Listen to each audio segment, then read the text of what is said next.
School Figure TV. Revolutionary salute.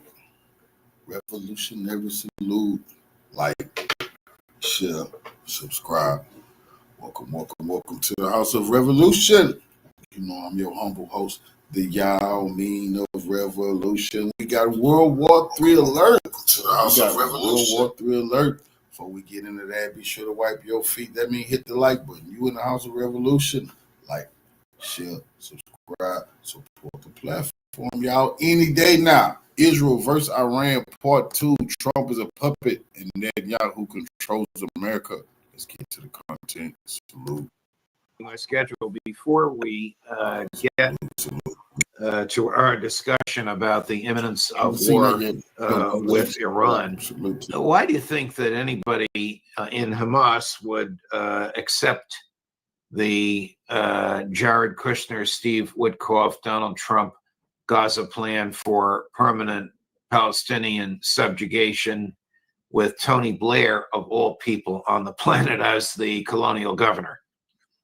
Yeah, I'm sure that Blair would enjoy that immensely, and it would offer him the opportunity to cash in on the real estate deals that Trump and Kushner and others are trying to develop.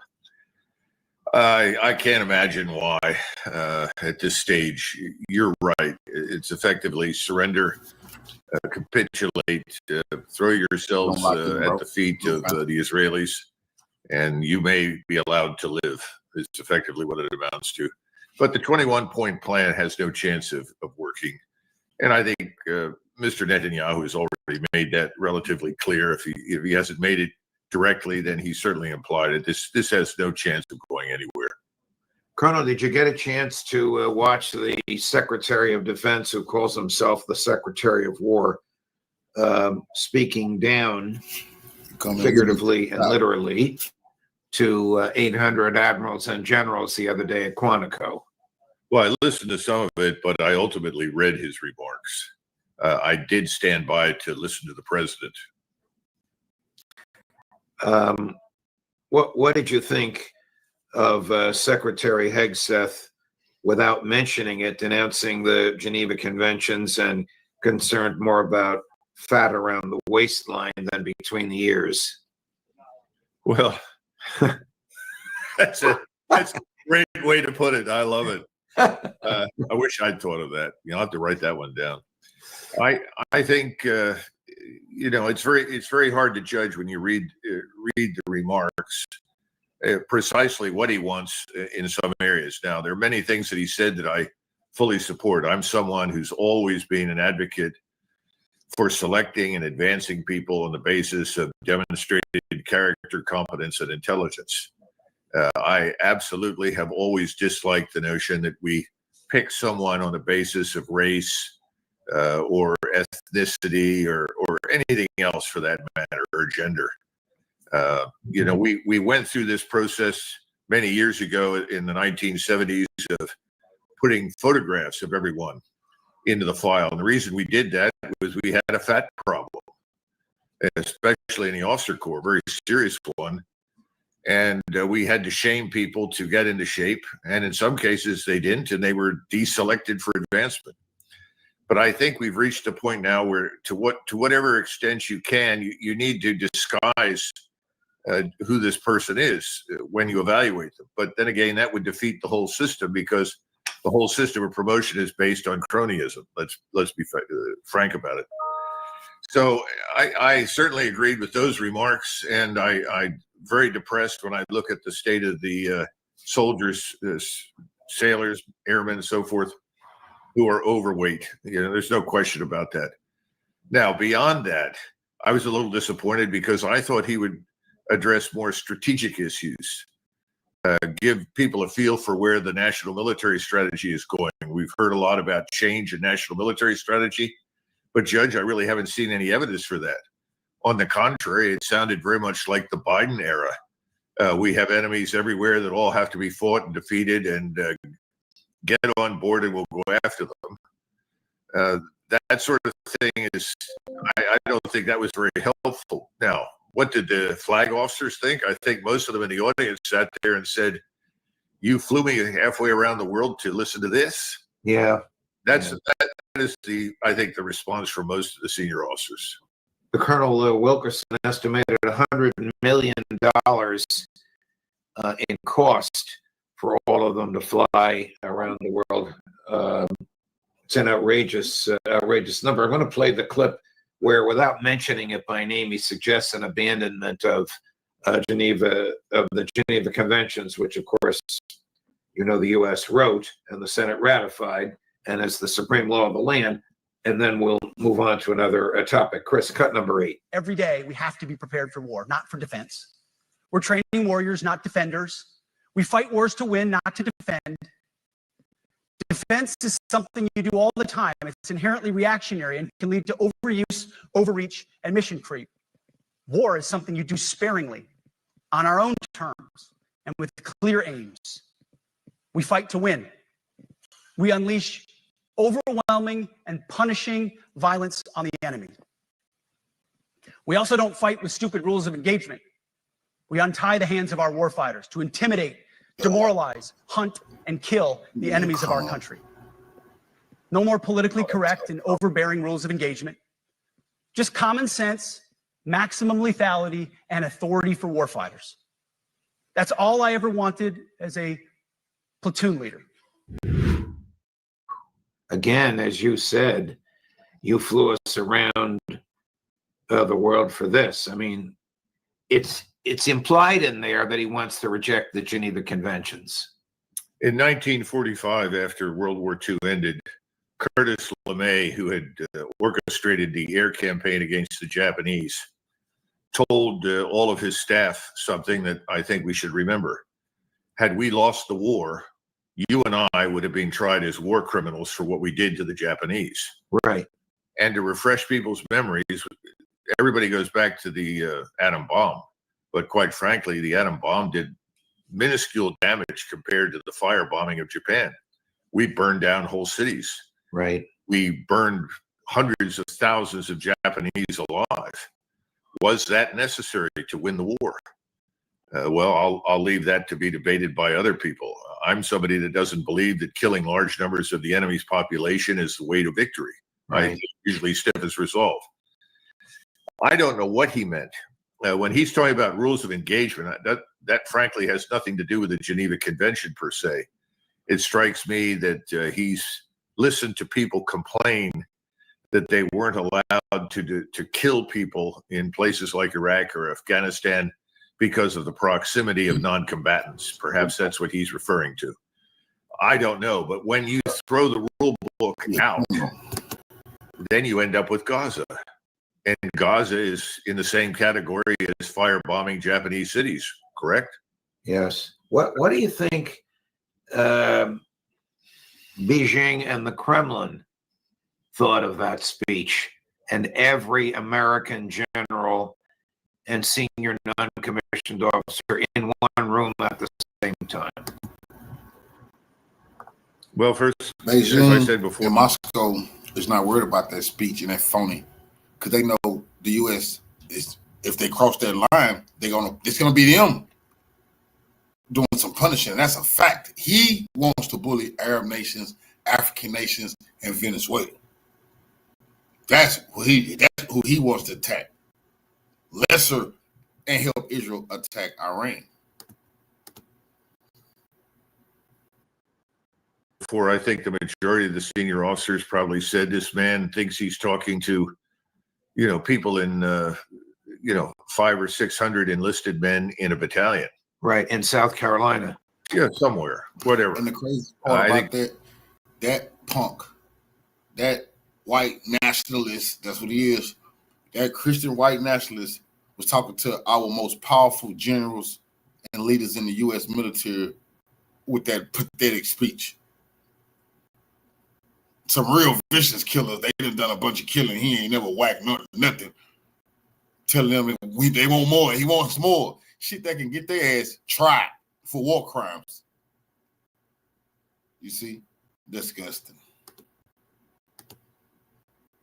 I think that's probably what they thought. And of course, that would be his frame of reference, because what little active duty time he had, and he didn't have much, that's kind of what he was going to witness. Is sort of a cheering session, probably.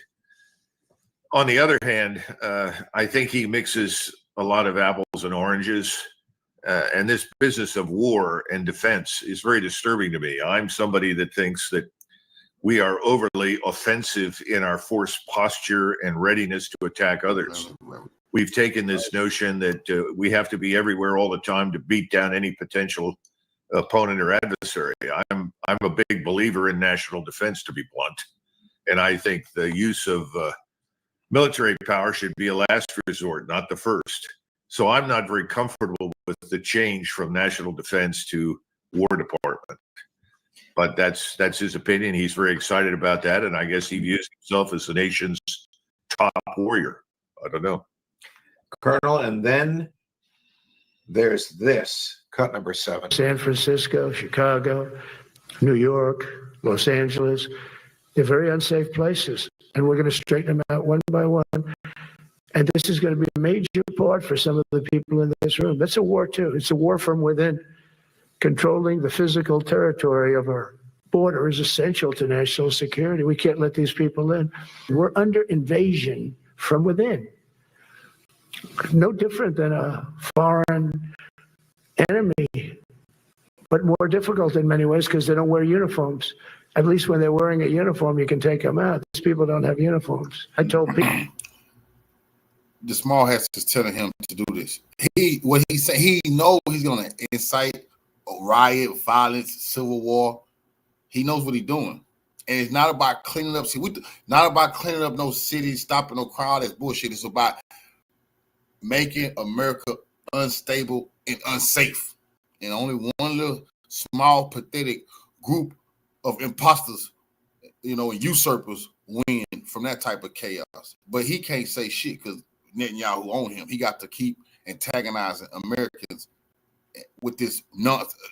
Talking about he going to unleash the military inside of America. Pete, we should use some of these dangerous cities as training grounds for our military, National Guard, but military. Use the major cities for training ground. What the hell, boy?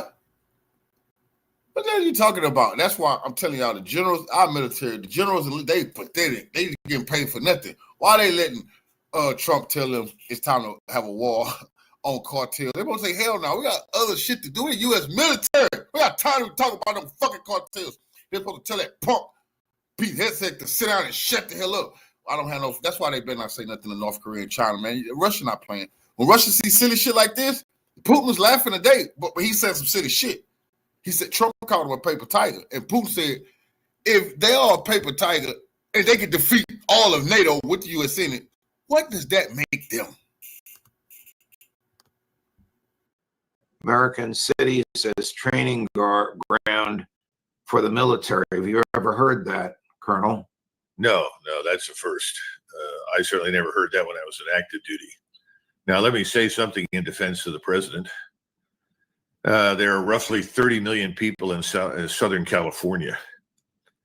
We estimate that perhaps as many as 1/6 of that population, if you cut the state in half and just look at the bottom southern part of California, and there are 30 million. We tired of crime in these cities. A lot of people on this channel, we want the criminals dealt with. We want to clean up these communities. We've been under the invasion of the racists, the blackface Klan, fentanyl push. We agree to all that shit. But if they think that we stupid and they're going to be seeking the military just on places where black people are, they got us fucked up. We ain't the school shooters. No, we need to go to them cities too, where all of these mass shooters stay. Because they are the big problem. We deal with crime in Chicago. See, small has want this because he know they pushing. See, revolutionary like me, like, hold on, boy, we told you we want to deal with crime, but I see where you're going. You and this little white supremacist Pete Hegseth. Now you talking about making these cities a training ground. Training ground for who? Boy, I know you talking about the U.S. military vicious behind. Boy, you crazy. As many as perhaps 5 million are illegally in this country. And of that number, y'all ain't looking for them. Y'all ain't hunting them down. You in the military ain't gonna do shit with them illegals. Y'all got us fucked up, bro. We smell something fishy going on here. Y'all ain't worried about no fucking illegals. That's how y'all food is. Y'all ain't worried about no illegals. That's a lie. It's something real big brewing in America. So we got to get ready. We got to get ready because he's saying it and they're not doing shit about it. Where the fuck is the congressional black caucus? Where they at? Trump not bullshitting. He said Pete Hegseth neither. And the U.S. general is some fucking punk sit back letting these dudes do this. That's why we need liberation. I ain't tripping. Keep fucking with Russia and China. We'll be free. There are probably 1 million illegal aliens living in Los Angeles. And you'll recall just a few, I guess, weeks ago, months ago, we saw foreign flags from Central America being waved by crowds of people. And we saw threats directed at ICE and threats directed at anyone involved in arresting illegal. But they talking about Chicago. What the fuck? They ain't illegals. Them criminals. Them people need to be arrested. Drugs need to be stopped getting shipped to Chicago. What the hell are y'all talking about? You see? Nah. We know what y'all trying to do. Colonel McGregor, don't go along with that bullshit, brother. See, we're trying to fix this goddamn country. Illegals, and of course, the ones that they were going after, at least I was told, were people that were already criminals. In other words, people that had a criminal record or had committed some sort of crime. When you look at those numbers and the number of people involved, if you're going to enforce federal law, and this is the key thing, if you're going to enforce it and you've got 1 million people living in that city, you're going to have to use federal military power. The question is, how do you do it? And that's what's really key here. I would not just march in with a large formation of troops, lower the guns and say, move now or you're going to be shot. That's not what I would do. But I would also expect that there would be some resistance. And, we've run into these things before, and we can talk about that. We've used the military in this country repeatedly over the last 200 years plus to suppress insurgencies, to suppress criminality. Lies. Y'all used it on black revolutionaries. Y'all firebombed our communities, war veterans from World War I, World War II. Y'all brought the National Guard in, not to help black people who was getting beat on the 60s, but sometimes to help the lynch parties. That's when the military been brought in. See, that's why the elders, they don't like this. We try to tell the elders, hey, the community is horrible. Democrats got to live it in a hellhole. Somebody got to clean the place up. The elders was warning me. They no, they're going to attack us. That's kind of what Trump and Hegseth sounded like they planning on doing, bro. That's real fucking talk. All that illegal shit, that's to get them in there. And once they get into these communities, man, they ain't gonna give a shit about no fucking illegals, because the illegals is who the big Republicans and big Democrats need to work for them. I smell something fishy. To suppress riots, lawlessness of all kinds. So that's happened before. The question is, how do you do it? And I don't think it was probably a good idea for the president to suggest that this was a training ground for war. I'm glad he said that. That doesn't mean that you may not have to. I'm glad he said that. And he tell the fucking truth. They want to use urban populations for urban war zones because they want to be going city to city in Venezuela and all kind of other places in Africa. They want to be going all through, Niger, Burkina Faso. Let's train. He told the truth. We're going to train right here in Chicago. That's what he said. Memphis. That's what he said. You can't fucking train. You can't. What are you talking about? Killing people? Oh man, this is crazy. Have to use violence, but I think it's a bad idea going in. And usually, what you do, we could spend a lot of time on this, and I did a lot of research on this when I was in the Department of Defense at the end of President Trump's term. Is that you look very carefully at how you liaise with police, and you normally lead with police. The military doesn't lead. You don't need no fucking military. No, guess what? All of these police officers, they got military-grade weaponry. They got armored vehicles. They got all that shit. They can do that. It's the reason why they want to bring the military in, because the rules of engagement is different. It's shit the police can't do that the U.S. military can. You see? You got to listen to Pete Hegseth when he say we won't change the rules of engagement. We're going to change how we deal with situations. for U.S. military. Not talking about the police. U.S. military. Then you bring in the U.S. military. They don't have to tell you stop or we'll shoot. No, they can just pop your goddamn ass. Oh, man, this is ridiculous. The military normally follows behind the police and is only called in when the police can't handle something. The same thing would be with federal marshals. But these people like this, see, they don't want war with Russia. They don't want war with China. You see, they won't bring all the soldiers home like Ron Paul. But I used to watch their message. You see, I used to watch the bigots. And I'm not saying he's a bigot, but I watch some people who say they want to bring all the troops home. They're not like us, want all our people home, protect our borders. No, they want at least them motherfuckers on the population. Like the good old days. Get your ass back in line. But they don't want to explain it like that. That was Ron Paul's message back in the day. I used to watch Ron Paul. He was an isolationist. He's talking about bringing a big bigot, talking about no troops nowhere. He wanted them all here. And what was you going to do with them troops? What are they telling you what they're going to do with them troops? All throughout America. It's going to be a war zone. They're saying that. And now Conor McGregor, Douglas McGregor right here, he's trying to put a nice picture to that madness, bro. You have to have that that military power for the police to be effective.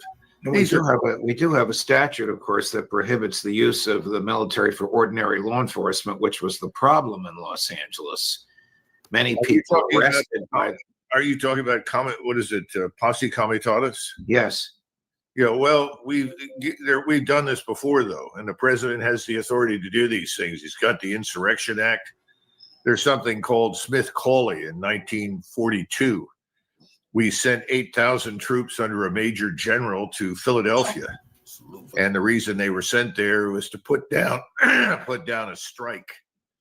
10,000 transit workers in Philadelphia were objecting to the integration of black men into the transit department. In other words, that they could operate trolleys, operate heavy equipment, and so forth. So they went on strike. And FDR decided that this was unacceptable because we were at war. The War Department complained this was disrupting war production. So we sent 8,000 troops from the regular army under a major general. They went right into Philadelphia. And under the provisions of that act, they could actually take over private property, which they did, as well as public property, and operate the transit system.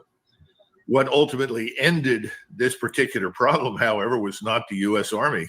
What ended it was the president's threat to draft everyone in the transit department, all 10,000, and put them into the Army. At that point, they said, thanks, we don't want to go. We'd like to stay in Philadelphia, and the whole thing ended. So we've had military power used. Bullshit. That's a nice version.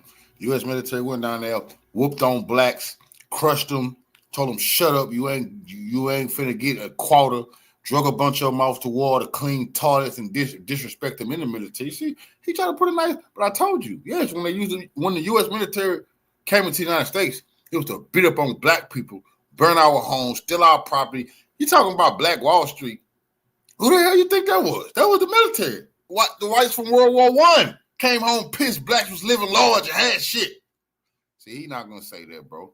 But yes, he's like, oh, yes, we've used the military before. We know over and over and over and over and over on black people. And then sometimes whites will get it every now and then. Used in a number of different ways. When I was a cadet at West Point, we listened to recordings of the 82nd Airborne that had a brigade involved in Detroit in the 1968 riots. Some soldiers were shot and killed in that process. And what 68 riots? What the hell was going on in 68? I wonder what type of civil unrest was going on throughout the 60s. See, man, I'm your historian. I'll tell you what that happened. The U.S. military has been known for getting heavy-handed with our people when they come into these goddamn communities. There ain't never been that's just the truth. But we always had some old school fighters who also came from World War I, World War II. They stood up. And we talk about, he just told you some soldiers got shot. Yeah, not by street punks. Ain't no street buster ever shot at no fucking U.S. military. Never. who always gave it to him was trained soldiers like from Vietnam who joined the Panthers. They always had to deal with black men who knew how to use weapons, who wouldn't lay down. Never no street punks. They know that. They know who they're going to have to come and deal with. The revolutionaries, that's why I got my ears. Now my ears is perked up. The revolutionaries who historically not going to go for the bullshit. Those fucking gangbanging, dope dealing punks who was selling heroin way back in the day, they never did shit. They never stood up straight. They worked with them people against people like Huey P. We listened to the radio transmissions, the officers speaking, the decisions that were made, and ultimately they brought in an M48 tank from the National Guard, and they lowered the guns and they fired a 50 caliber machine gun at the house at the end of a street. And the officer used a bullhorn and said, "Watch the end of the street." And he fired this gun for about a minute and just tore apart this building and practically collapsed, and said, "You've got exactly 60 seconds to come out, drop your weapons, or I'm going to do this to the entire neighborhood," effectively. Yeah, they did it anyway. At that point, everybody came out, dropped their weapons, hands up, and it was over. Yeah, nah, We've done these things wasn't before. over my The ass. bad news is killed the leaders. we have not always been prepared for it. And there's a big difference between war and using the military in domestic unrest. And you have to train for this. You have to know what you're doing. I don't think we've done very much training in that regard. When President Truman attempted to use the military to operate the steel mills during the Korean War, because 500,000. See, the only reason Colonel McGregor, the only reason he okay with what he's saying is because he know what population gonna get a taste of that motherfucking U.S. military. That's what's so disgusting. If they were talking about that, if there was the Democrats talking about turning them guns onto MAGA, oh, he would be upset. They were talking about leading the Civil War. If the Democrats talking about turning them guns onto the Tea Party, the military, all hell break loose. But since he can say the illegals, and then say, Antifa, and then crime in Chicago, wink, wink, it's all good. Man, hell no, man. Workers had gone out on strike. The Supreme Court stopped them. That's the only time this reached the Supreme Court. They didn't use violence. They just tried to take over the jobs of the steel workers who were on strike. Last question on this. Do you think Curtis LeMay and George Patton and Douglas MacArthur would have sat there and listened to Hegseth, or would they have walked out? I think that all three men probably would have been gentlemen, and they would have all sat there quietly and listened to it. They would have been disappointed, underwhelmed for all the reasons we're discussing. But, all three men would probably have listened. And then afterwards, they may have actually gone to the president and asked the president for a new Secretary of War. Right. Before we get... Bro, we to wake up and the U.S. military done arrested all of them. All these politicians, Supreme Court, Trump, that clown headset, Bill Gates, but man, we supposed to wake up and U.S. military arrest all the tech bosses, all the people in the financial, for serious business, bro. That's what the fuck the U.S. military need to do, bro. They need to get off their motherfucking hands, man, and handle business before we don't got no fucking country, because it's gonna happen. It's gonna happen real quick. And you're gonna have people waiting on China and Russia, somebody to give us some. I'm telling you, it's gonna happen. This is bullshit. They up to serious fucking business, bro. Because they planning something real big, and they know it's a certain population of the U.S. ain't going to go for it. So they already trying to sneak the military. You could plan as they see this. They got some big plan. They know a certain segment of society ain't gonna go for it because this our fucking country. We've been enslaved. We ain't going for the bush. We ain't going for whatever they finna try. And they already trying to put the military into our motherfucking neighborhoods, have us checkmated, and they're gassing it as we're gonna go after the illegals. We can't fall for that shit no more. They ain't going after no fucking illegals, bro. They only gonna say that so we put our fucking guard down, and they trying to rock us to sleep, bro. That's a fact. To Iran, what are we doing off the coast of Venezuela, Colonel? Well, that's a very important question right now, because we seem to have a military buildup of some kind off the coast of Venezuela, and President Trump has implied that he has every intention of intervening in Venezuela. This is this is something else that we haven't discussed, and that the president has let everybody down in this regard. FDR had these things he called fireside chats, as you well know. And these fireside chats were very few. I think there were only 6 or 7. But they were very effective because the president would speak on the radio to the American people from his office, but in a very casual but straightforward way, and explain, this is why I'm doing what I'm doing. And many people who were opposed to whatever he was doing at the time, Lend-Lease is a good example, they listened to him. And after they listened to his rationale, they said, all right, we'll support you. I haven't heard that from this president. And I think this country really needs that right now. I just seen today Trump, it was on Fox News, a letter I seen that Trump today notified Congress. This is a step that the U.S. military, the U.S. government is now officially at war with the cartels and drug traffickers. He's finna make a move on Venezuela. But I told people this, they didn't understand something. The U.S. government officially has said cartels are terrorist organizations. Terrorist organizations, that's now an official policy of the U.S. government. It done went through Congress. It done went through Senate. It's ratified. Terrorist organizations. He has just officially told the Congress, the U.S. government has got to war with these terrorist organizations. I just thought about this. Now, this dude is saying he's going to put the U.S. military in places like Chicago and Memphis, all these places they said have to go to because crime is out of hand. Now, you have a lot of stupid motherfuckers in the communities. See, these niggas better wake up. They have been bragging about their ties to cartel members. They plugged in. You have officially been funding terrorism. That's what the U.S. government is saying. All of these black neighborhoods have individuals in them who the U.S. government is saying have ties to terrorists, and you are funding those terrorist organizations. They better fucking wake up and understand what the U.S. government finna do to everybody who been talking about they plugs and they cartel ties and all that shit. They finna get a rude motherfucking awakening, boy. The U.S. government about to, and the signs is here. It's crystal clear if you can see it, what they finna do. And they finna into the black neighborhoods, because it's black neighborhoods they trying to say it's the drug dealers. You're funding, your hand, it's you and the cartels causing all these damn problems for the U.S. That's what they're saying. He needs to explain himself.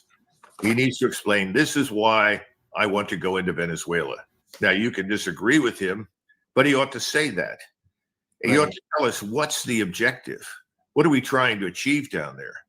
I keep telling people, and I've got friends on active duty that are well aware of this.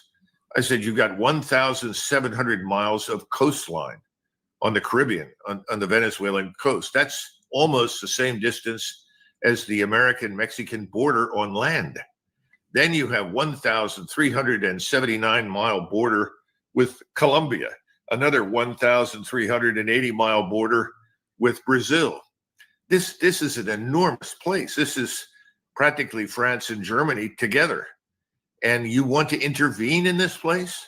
What are you going to use? And now if somebody says, well, we want to replace the regime, fine. What if it doesn't work? What do you do then? It's not a regime. Do you double down on failure, which is what we did in Vietnam, right? And send in more troops to do what? And in the meantime, this could turn into a Latin American crusade aimed at America, at the United States, because we've been to Latin America before. We don't have the best of reputations down there, whether that's fully deserved or not. It doesn't matter. It's the truth. Why are we doing this? Colonel, there's been no great debate over this. The president is blowing out of the water speedboats that he claims contain drug dealers, even though these people haven't been identified, charged, indicted, prosecuted, convicted. He's just executed them. He'll use drugs as the same excuse. Now, the ex-president of the Philippines, anybody can look this up, Duterte, right now is locked up in The Hague for doing exactly what Trump doing. He's in The Hague facing war crimes for killing drug dealers just with no trial, just killing them. The International Criminal Court said that's a war, that is a crime against humanity. That man was arrested, taken from the Philippines and taken to The Hague, and he's now facing trial. Trump is doing exactly that. And I'm not saying Trump is going to be arrested, but I'm saying Trump is doing exactly what the world courts then already said is illegal. You can't just kill people and say they drug dealers and they haven't been given a day in court. You can't do that. He's doing it anyway. That's why I say the U.S. military, these suckers, is just, they don't get no respect around the world because they're going along with it. Regardless if Trump lost his mind, the U.S. military is going along with it. That shit, and I already said, you can't, the Nazis, you can't just take illegal orders and say, I was following orders. That's what the U.S. military has done. Just because Trump said, hey, kill those drug dealers, they both say, hell no, that's an illegal order, Mr. President. Use for what? To wage a war? A war undeclared by Congress? Well, look, this is where, and we've talked about this before, Judge, the Congress of the United States has let the American people down. Come on, bro. Back to the Senate and the House. Man. The man killing people. He said they had drugs. And he talking about bringing the U.S. military into these neighborhoods. That man, what's the difference between Venezuelan trying to traffic drugs and then somebody in the neighborhood with drugs, selling drugs? What's the difference? They say they're trying to stop the drugs. They say they are warring on cartel. Do you understand 1 + 1 is 2? Nobody's saying, hey, you can't kill those people because you saying they drug dealers. Where's the fuck is the U.S. Congress? Nobody's standing up. And they're telling you, we finna bring this shit to a city near you, and nobody's standing up. The members aren't doing their duty. They have an obligation to raise all these questions, to demand explanations. The president has been, at least for the last 50 years in my lifetime, effectively free to do pretty much whatever he wanted. And if he thinks he needs support, Congress rolls over and gives him some sort of resolution that allows him to commit an act of war without a declaration of war. We went through that with the Gulf of Tonkin, as you know.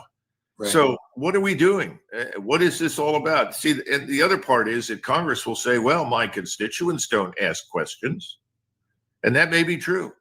So maybe part of the fault lies with us. We haven't asked any of these questions. We gotta ask questions. We gotta press the motherfucking line where the congressional black bootlicking shoe shiners, where they at on this. They haven't said one thing about that man killing those people on them boats saying they drug traffickers. Ain't had no evidence. That's illegal. But now we're hearing them talking about bringing that war fighting BS to our neighborhoods. And they're saying they're killing drug dealers. That's what they're saying. And yes, we have drug dealers in our community. Yes, we do. Yeah, they selling drugs. Well, the congressional black bootlickers want us to march if a cop shoots somebody in the back. Well, these people say they coming to kill drug dealers. You ain't got nothing to say about that? Colonel, what is your understanding of the nature of preparation by the Israeli military and the American military for an attack, maybe even an invasion on Iran? Well, I think we know that whatever happens is not going to be discussed in advance. And we've already seen the surprise attack that the Israelis launched against the Iranians during what people thought was a legitimate negotiation. So I fully expect that there will be no warning per se to the American people or to anybody about what ensues. But we do see a decided buildup of aircraft and munitions and missiles being reallocated, vessels at sea, as well as refueling assets are moving into the region. Something could happen at almost any time at this point. I would say certainly within the next few weeks at the outside, because the other problem is you can't keep armed forces, air, land, sea, in hyper readiness for long periods of time. So there's a point at which you've got to either pull the trigger or get out.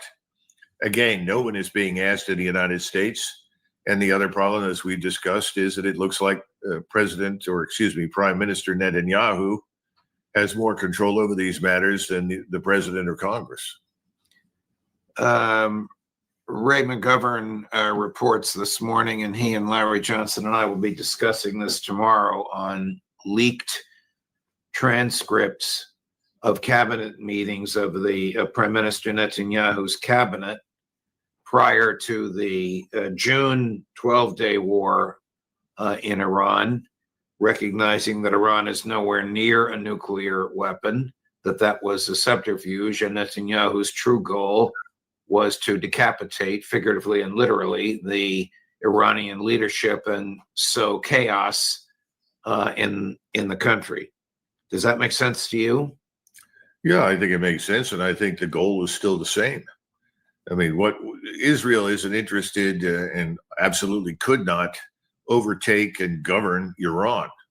But the Israeli position is very clear. The more balkanized the region, the more dissension and division in the region, the safer Israel is. That's their theory. So again, I suspect they will do everything in their power to achieve a decapitation. This is the problem. I don't think that's going to work. And the Iranians have made it pretty clear that they have real depth now, that more than they've ever had before. They've distributed critical weapon systems all over the country in various provinces. They're ready for the kind of attack that I think the Israelis want to launch.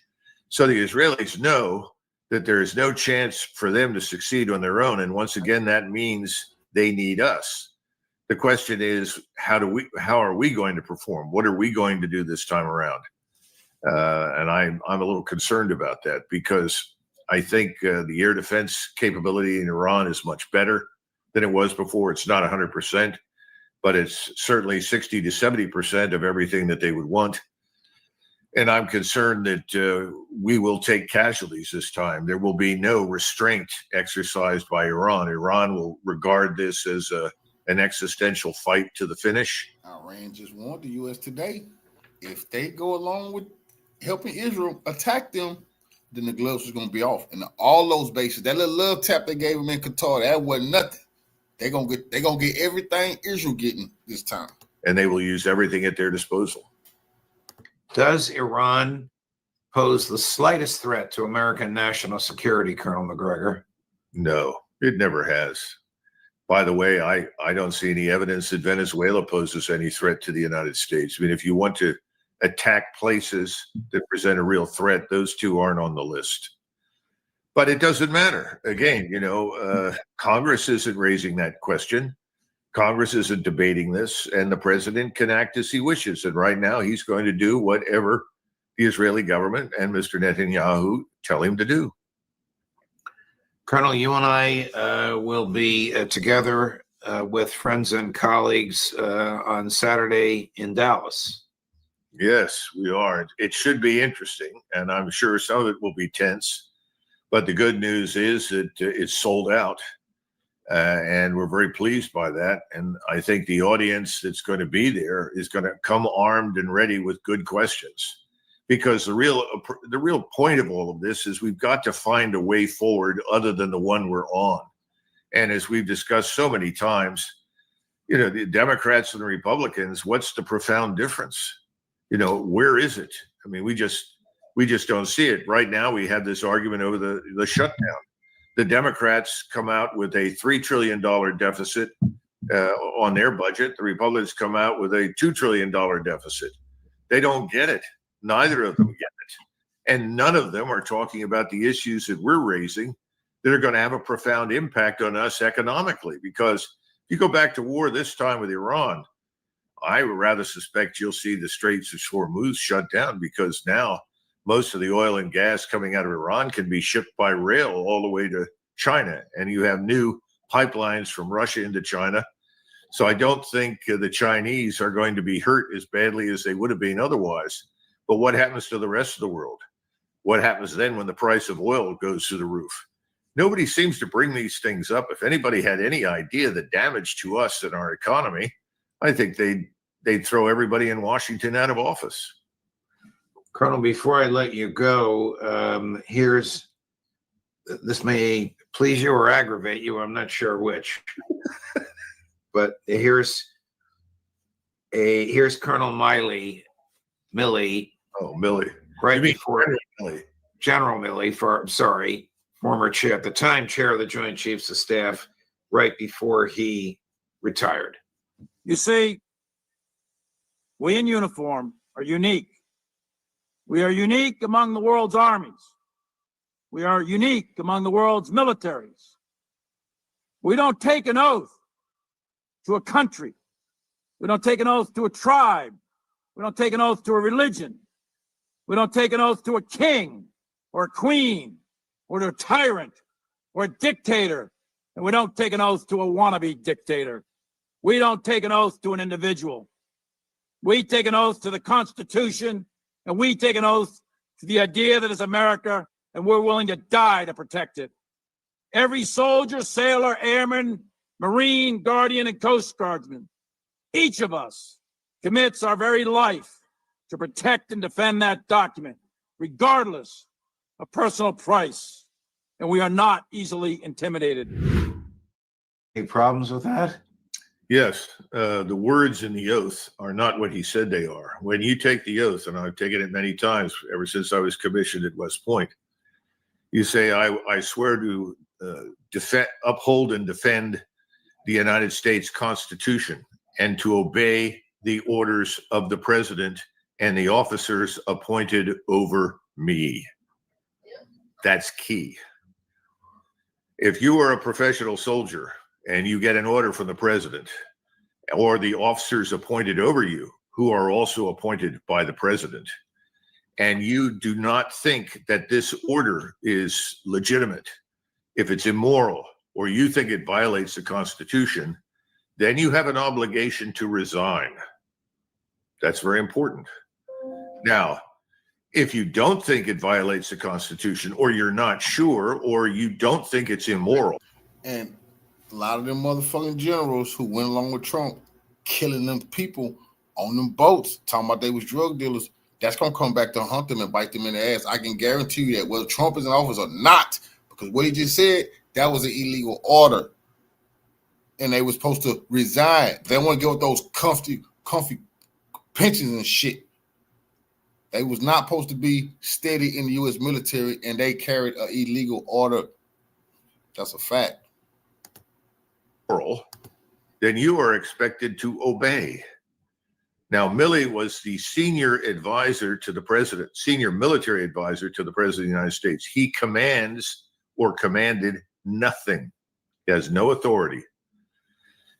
Milley, as the senior military advisor to the president, took many actions while he was in that office that really upset people, not the least of which, independently, without consulting the president, or as far as we know, anyone in the national security arena, to call his opposite number in China and reassure the defense minister of China that whatever was happening was no threat to him. Now, I'm not bothered by the fact that he made the comment that there was no threat to China, because there wasn't. But on the other hand, he acted without authority. He did something that he was not authorized to do, and he pretended that he had a degree of authority in the chain of command that he didn't have. That's the tip of the iceberg. So this issue of, I swear to uphold and defend the Constitution of the United States, number one, and number two, as part of that, and I obey the orders of the president and the officers appointed over me. There's tension there, Judge. Right. That has always been there. That was something that MacArthur complained about. If you go back, Well, we know how that. We need generals in the U.S. military to defy the orders of these individuals. Now, Milley did some bullshit and tried to. They wanted more of a war with Iran, and then trap Trump into killing Soleimani. That's a fact. But him calling China, let China know, hey, whatever he's doing and shit, we don't want no problem. That's a good thing. That's a nuclear rival. You don't want to make no mistakes. China may think the wrong thing, and it could be the end of a lot of U.S. cities. So that's good. We need U.S. generals to take actions like that, like right now, to defy what him and Pete Hegseth is trying to do with the U.S. military. They need to arrest him. That ended up with MacArthur. It's funny that the oath that judges take is nearly identical to the one the president takes: preserve, protect, and defend the Constitution. Nothing in there about people telling us what to do or having to comply with orders. But that's a big difference, Judge. Oh, absolutely. Absolutely. It's a profound. We in uniform are not free agents. If you're in the regular army of the United States, you're not a free agent. You don't pick and choose where to fight, when to fight, how to fight, all this sort of business. But if you feel strongly about something, then resign. And one of the biggest complaints I've had throughout my lifetime, I've listened to all of these general officers that retired, and they would say, well, I was present for that meeting and I knew that was wrong. Well, if you thought it was wrong, General, why didn't you say anything? And we went through. Colonel McGregor didn't retire neither. He said a lot of shit was wrong too about Iraq. You didn't retire. You got your pension. So don't point fingers at them when you did not retire neither, Colonel McGregor. You know why they not retiring, boy. Y'all getting $1 million pensions. The hell would they blow that for? That's the problem. Bunch of bribes rigged into doing what the fuck these people say. Killing people. To this in Vietnam. I've heard this over and over and over again. So, General Milley, don't posture as some heroic figure that stood up to a president that you didn't like, who pursued policies you didn't privately support, and tell us that you did all that you could. He didn't. Is President Trump a free agent, or is he subject to a foreign power? Well, right now, I think it's pretty obvious that this president is clearly not a free agent when it comes to matters pertaining to the Israeli state. I don't think anybody questions that. But I'm just very frustrated with senior military leaders who retire and say one thing while they were on active duty. They said and did something else. So either shut up and obey and get on with it, or put your views online. Say, look, I don't agree with this, and I cannot, with a clear conscience, execute these orders. You know, Harold K. Johnson, as Chief of Staff of the Army, was on his way over in 1968 to see the president, to go to the White House, and he had his letter of resignation, and he had a change of heart.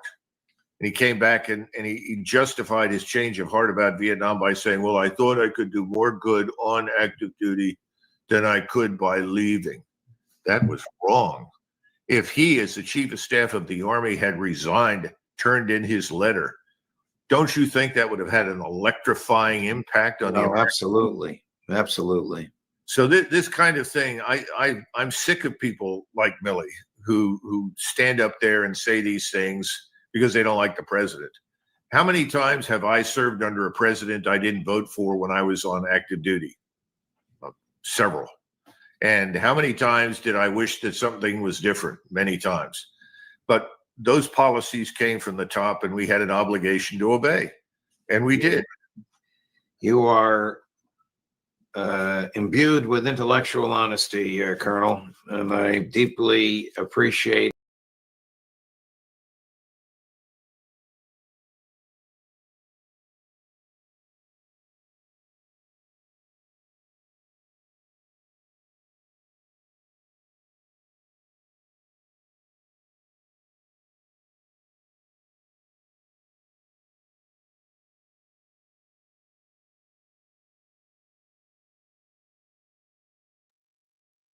over 5,000 kilometers, and we.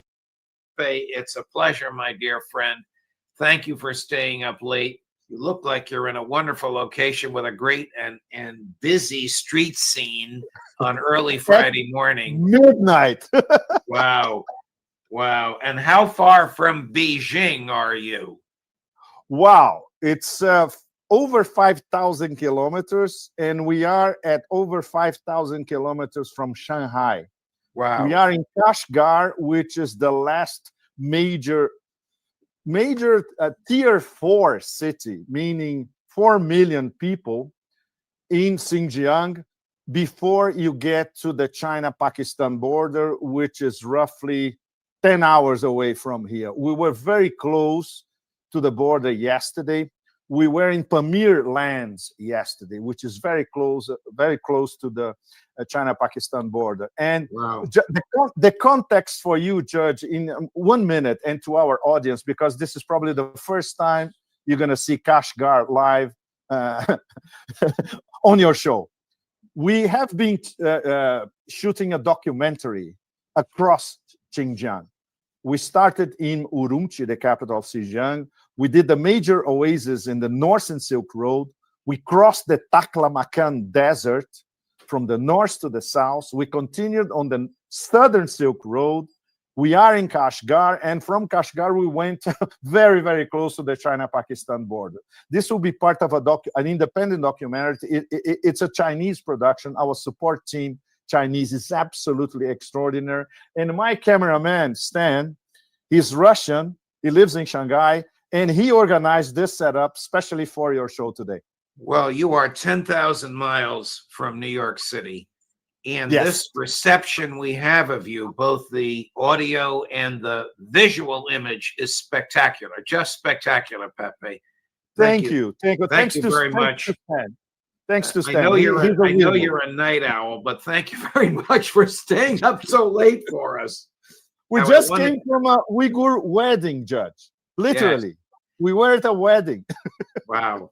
I want to talk to you at some length on the Israeli and American preparation for attacking Iran and Iran's likely response. But before we do, I must ask you about the Steve Witkoff, Jared Kushner, Donald Trump Gaza plan for the permanent subjugation of the Palestinian people, and why they would think Hamas would accept it, and why, of all people, they would accept a colonial governor by the name of Tony Blair. Absolutely. This is neo-colonialism on steroids, 5.0, 10.0, managed by war criminal Tony Blair, which waited years for his political resurrection, and he believes that is now. This will not be accepted by the absolute majority of the global south, the global majority, except for the vassals. And even some of the vassals, Arab nations, are vacillating because they know their public opinion will be beyond in revolt if this ever comes to pass. This could be just an intimidation tactic by the Trump Netanyahu administration. And we're going to see, for instance, how Iran is going to react to that. Iran, that is a privileged target of the Zionist axis since the latest attack and the next attack, which could happen within the next few weeks or maximum before the end of the year. Yes. Before we get to Iran, Egypt, Turkey, Jordan, United Arab Emirates, Saudi Arabia, will they say, go take a hike, or are they so dependent on the United States that they'll accept this nonsense?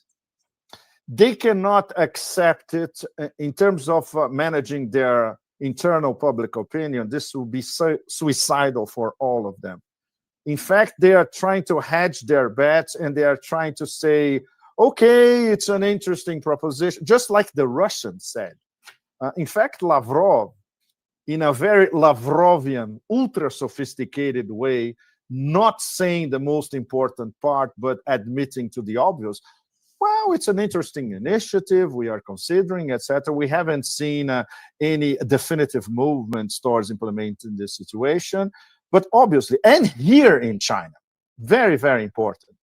Here, Chinese analysts so far have been, I wouldn't even say puzzled. They are almost like, they are speechless for the moment. China, as we know, was instrumental in bringing all the Palestinian factions, 17 of them, if I am not mistaken, please correct me if I'm wrong, together in Beijing. And immediately after China sponsored the reconciliation of all Palestinian factions, Israel attacked and killed Ismail Haniyeh, for instance. Right. So the Chinese were directly implicated in finding unity among the Palestinians. And they obviously know that this new colonial plan is the absolute opposite. It's permanent, eternal subjugation of what would be a Palestinian resistance from now on by that massive Israeli blitzkrieg.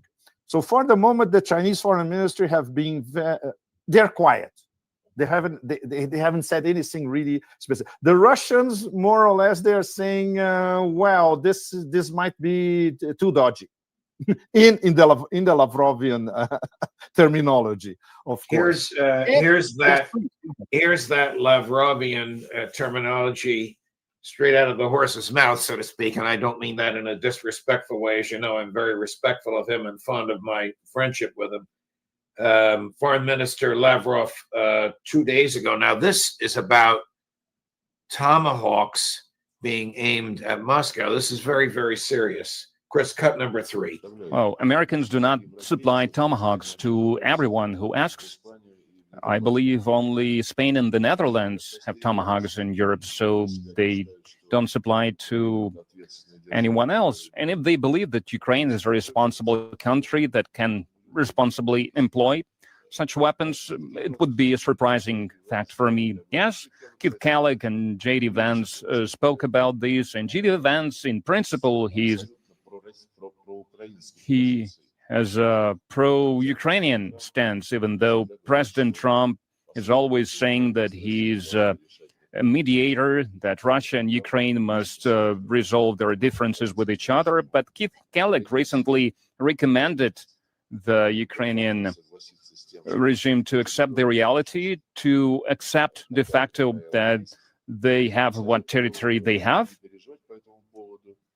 And he told them not to worry about this. For example, because the Baltic countries were part of the Soviet Union, we did not recognize them, and then the Baltic countries were free. The same will happen to you, said Keith Kellogg. It's different from the stance taken by President Trump. So there are a lot of voices, there are a lot of speakers who are advancing the Ukrainian agenda.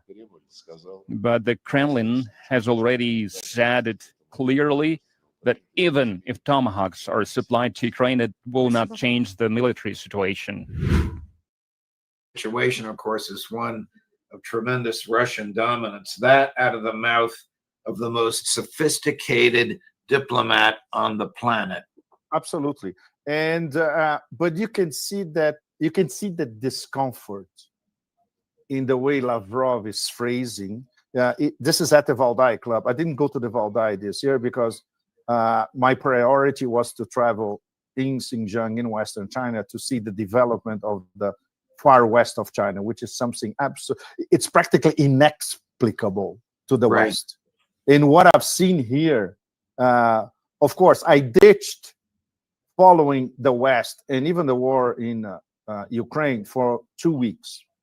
And when I came back to it yesterday and I saw what Hegseth has been saying and that famous meeting of Trump with the generals and all that, from the Chinese point of view, Judge, and from this region that is growing at 7% GDP a year, way above Chinese development. And you see moderately prosperous society as enunciated by President Xi Jinping on the move, doing domestic tourism. Right behind me is the old city of Kashgar, 2,000 years old. It's over midnight and it's bustling with domestic tourists from all over China. They come here in their state-of-the-art SUVs. They have charging stations all over the place, their latest smartphones, disposable income, and they look at the West now with what is this? What are they doing? They are puzzled by this progressive suicidal move of Western civilization. And more moderately prosperous Chinese that we're seeing here from all regions of China, they are already whispering to each other, look, this is really the past. We are already in the post-Western world, and we are leading. They are self-confident enough to see that, to admit that to one another. And they look at us, there are very, very few foreigners here. In 2 weeks, we met like less than 10. Wow. 2 weeks. You mentioned Secretary Hegseth. Did the Russians and the Chinese military and diplomatic and political leadership take note of the absurd speeches that Secretary Hegseth and President Trump gave? And they gave it where they assembled every single American general and admiral on the planet in one room? They did, Judge. From what I've seen since yesterday, I took a look at our friends from Guangzhou in Shanghai, and they are puzzled. And they are, of course, they are not openly mocking the absurdity of it all, the Kafkaesque absurdity of it all, but they are puzzled. And they immediately identify as a collapse of intellectual capabilities and strategic thinking of the so-called elites of the US and NATO as even more accelerated than a few days ago. It's fascinating to see on the ground here, all across Xinjiang, how the rest of China is proud of what has been achieved by Xinjiang in these past few years. For instance, very important number, less than one Chinese has ever been to Xinjiang. They're starting to come now. For instance, last year we had, according to an official number that I tried to confirm this today, and they told me, yes, this is the official number. 300 million Chinese tourists came to Xinjiang in 2024. Wow. This means like practically the population of the European Union. In 1 year, they're coming here to see Xinjiang for the first time. And they see, wow, this is part of China. This is developing fast. And you go to a city like Urumqi, you have the same services as Shanghai, Beijing, or Guangzhou. It's extraordinary. So in terms of this geoeconomic development and the interaction with the neighbors, for instance, we were in parts of the New Silk Roads, the China-Pakistan Economic Corridor, the Belt and Road, you name it. You see trade back and forth in front of you. When you drive from Urumqi, you see a sea of solar panels, solar stations, wind turbine farms, electrification all over. And when you compare to even certain parts of the United States, wow, this is eons ahead. It's so impressive that it takes your breath away, in fact. And then when you start to compare politically with what's on CGTN or in Xinhua or in Guangzhou, which is more independent, they are perplexed at the decadence of the US and Europe at the same time. Have the Russians and Chinese taken note of the US warships off the coast of Venezuela? Yes, they do, and there are already discussions. Some of them on the sidelines of the Valdai. I had some very good friends attending the Valdai this year, and of course here in China as well, between Beijing and Shanghai, that the U.S. might be bluffing, or they might be trying a 1-2 strike against Iran and Venezuela simultaneously. I think it's more like the first option. This could be a gigantic bluff. Iran is ready, Judge. Make no mistake. And if I have a chance to go to Iran by the end of October, I can answer this question for you live from Tehran. Well, we will definitely love to have you on live from Tehran. But when, not if, when the Israelis and the Americans strike, is Iran prepared? Yes. And they have been preparing themselves since the last strike in June. So this is a little over almost between 3 and 4 months later. They have advertised, I would say quietly, that their best new weapons were not even tested in the response to Israel. So they have a lot of aces up their sleeves. And they are very sure of themselves if there is an attack, the IRGC, the so-called decapitated IRGC, not really, because the new generation, they are as strong as the former ones. Iran doesn't depend on individual leaders. It's a process.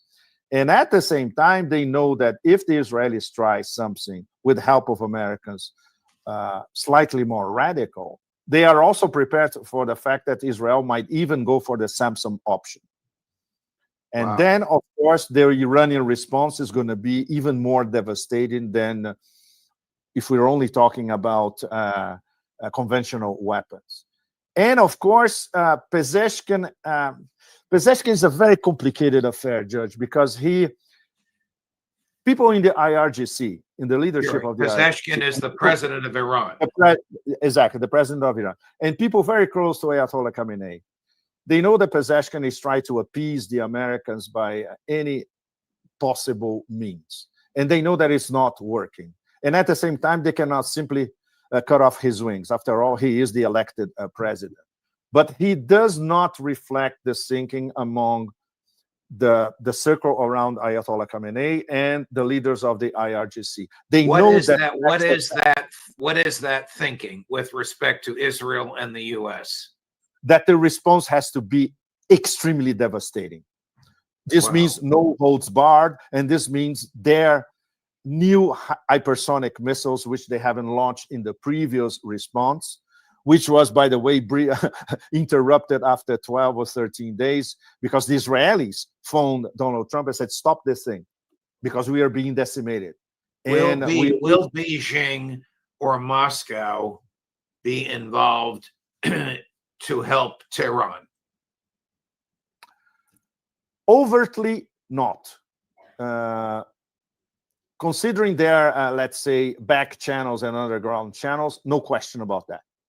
And this is something that was admitted to some of us when we were in Iran before the attack, the Israeli attack in June. We were there in May.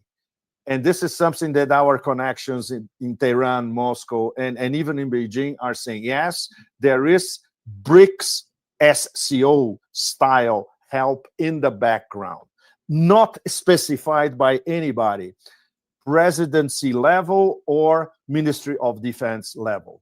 But everybody around here in Eurasia knows that, yes, the help is there. We still don't know how to quantify it and how it's going to happen. Because this is an attack on BRICS, which is something that at the SCO meeting in Tianjin, in the beginning of last month, in fact, of September, those of us who were there, we could see that the way the SCO is coalescing is they have to get their act together, BRICS style, and even more forceful than BRICS, because they know that the current war by the Trump administration or Trump-Netanyahu or Zionist axis, whichever way you want to call it, is a war against BRICS and war against BRICS integration, which means a war against leaders of the global south. Wow. Does Iran pose the slightest national security threat to the United States of America? Zero. Less than zero, Judge. And everybody knows that. And everybody in the U.S. With a brain above room temperature knows that very, very well. But it's once again, it's the Zionist axis. Their power is immense and uncontrollable. And now we have a death cult totally out of control in West Asia. If you were to ask the leadership in Beijing and in Moscow, candidly and not in front of cameras and off the record, who controls whom? Does Trump control Netanyahu or does Netanyahu control Trump? How would they likely answer that question? They will probably use a sort of Ouroboros metaphor, the snake biting its own tail. Wow. All right, translate, please. Full circle. Full circle, you know, and the Zionist axis is full circle. They are recharging each other on both sides, from the Atlantic through the Atlanticist axis to the death cult leadership in West Asia. And of course, with this very important derivations of the Zionist axis in the international trading system, in the international financial system, now in big tech, with smaller episodes that fit into the general pattern. What happens to TikTok in the US? It's a Zionist coup. essentially. It is now. It is not, because they were desperate that the younger American generations, they understand what's going on in Palestine very, very well, even if they are not followers of foreign policy. They know exactly what's going on. Pepe, a great conversation, my dear friend. Thank you for staying up late or getting up early, as the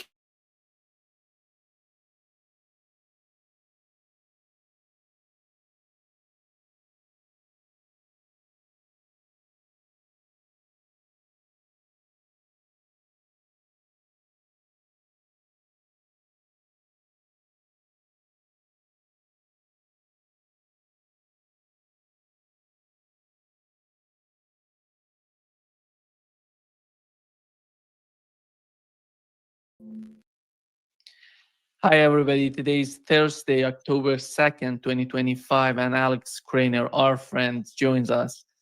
Welcome, Alex. Thank you for the invite, Nima. Always good to join you. Alex, the situation in the Middle East is of particular concern because it seems that the United States is moving a lot of, let's say, weapons, fighter jets, and aerial tankers to the Middle East, the same sort of movement that we've seen before the war between Iran and Israel happening, 12 days of war. And many people are concerned about what's going on in the Middle East, particularly those people who voted for Donald Trump, like Tucker Carlson and the late, Charlie Kirk was so much concern in the first place when they wanted to attack Iran. And here is what Tucker Carlson yesterday had a podcast with Jeffrey Sachs. But before Jeffrey Sachs coming up, he mentioned something new that we didn't know about it during the 12 days of war with Iran and Israelis and their behavior in Washington. Here is what Tucker Carlson said.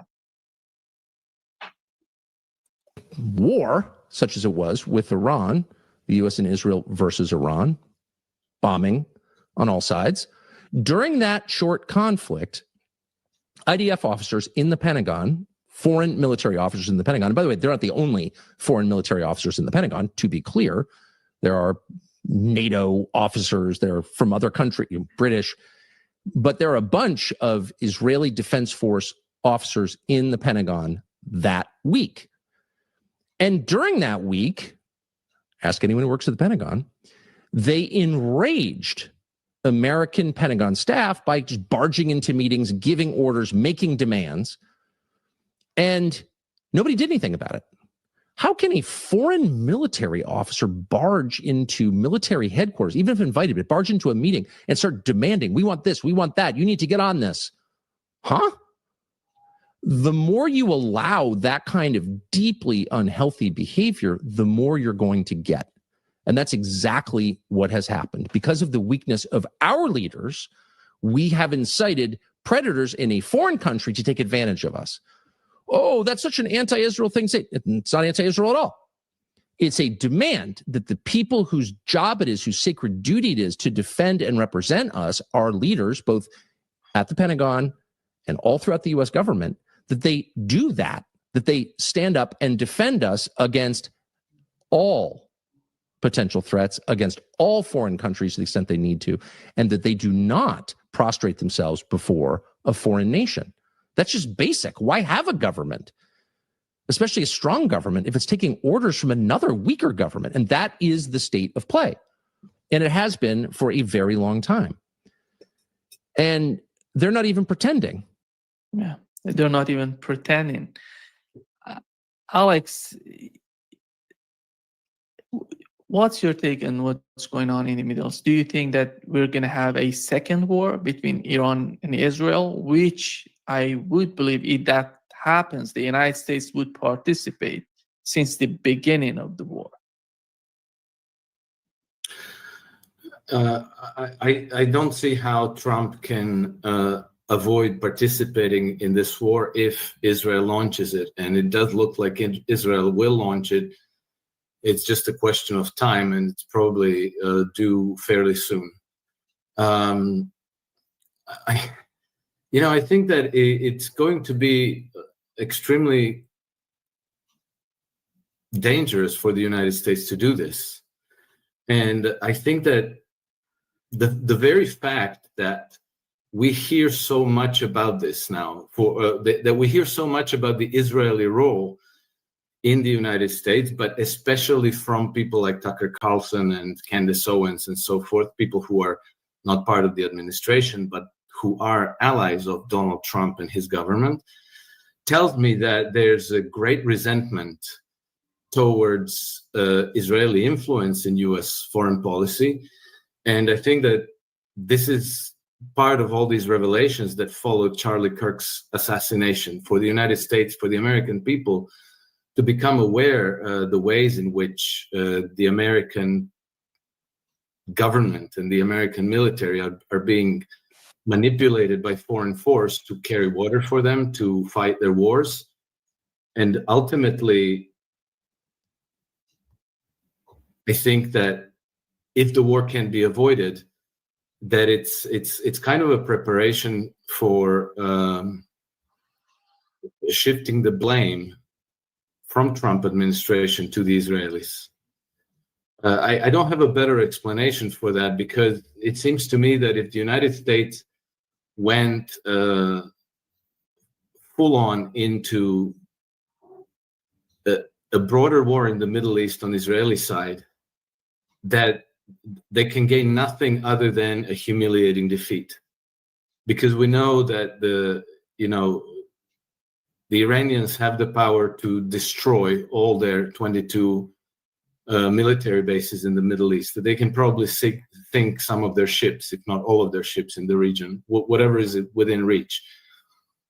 We also know that Iran is probably even more powerful today than it was last summer during the 12-day war, because they've already received new armaments and new equipment from China and from Russia. We've seen voices from places like Pakistan and Egypt grow louder, and from Turkey, that, okay, enough is enough. They're ready to even put troops on the ground and intervene in Israel to stop the genocide of the Palestinian people. So, triggering this kind of a war is nothing short of suicidal for Israel. It's going to be extremely bruising for the United States if they can't extricate themselves from the situation. And I think that at that point, Trump administration will have to have a culprit. And I think that they're setting up Israel to be the culprit, rightly so. But I don't have a better explanation, because the whole thing, I understand where Israel is coming from. I understand why they would want to attack Iran. I understand why the British are supporting Israel in all of these endeavors. From the shadows, nobody's talking about the British role, but they're extremely active, and I would say that they are maybe even the instigator of all these conflicts in the Middle East.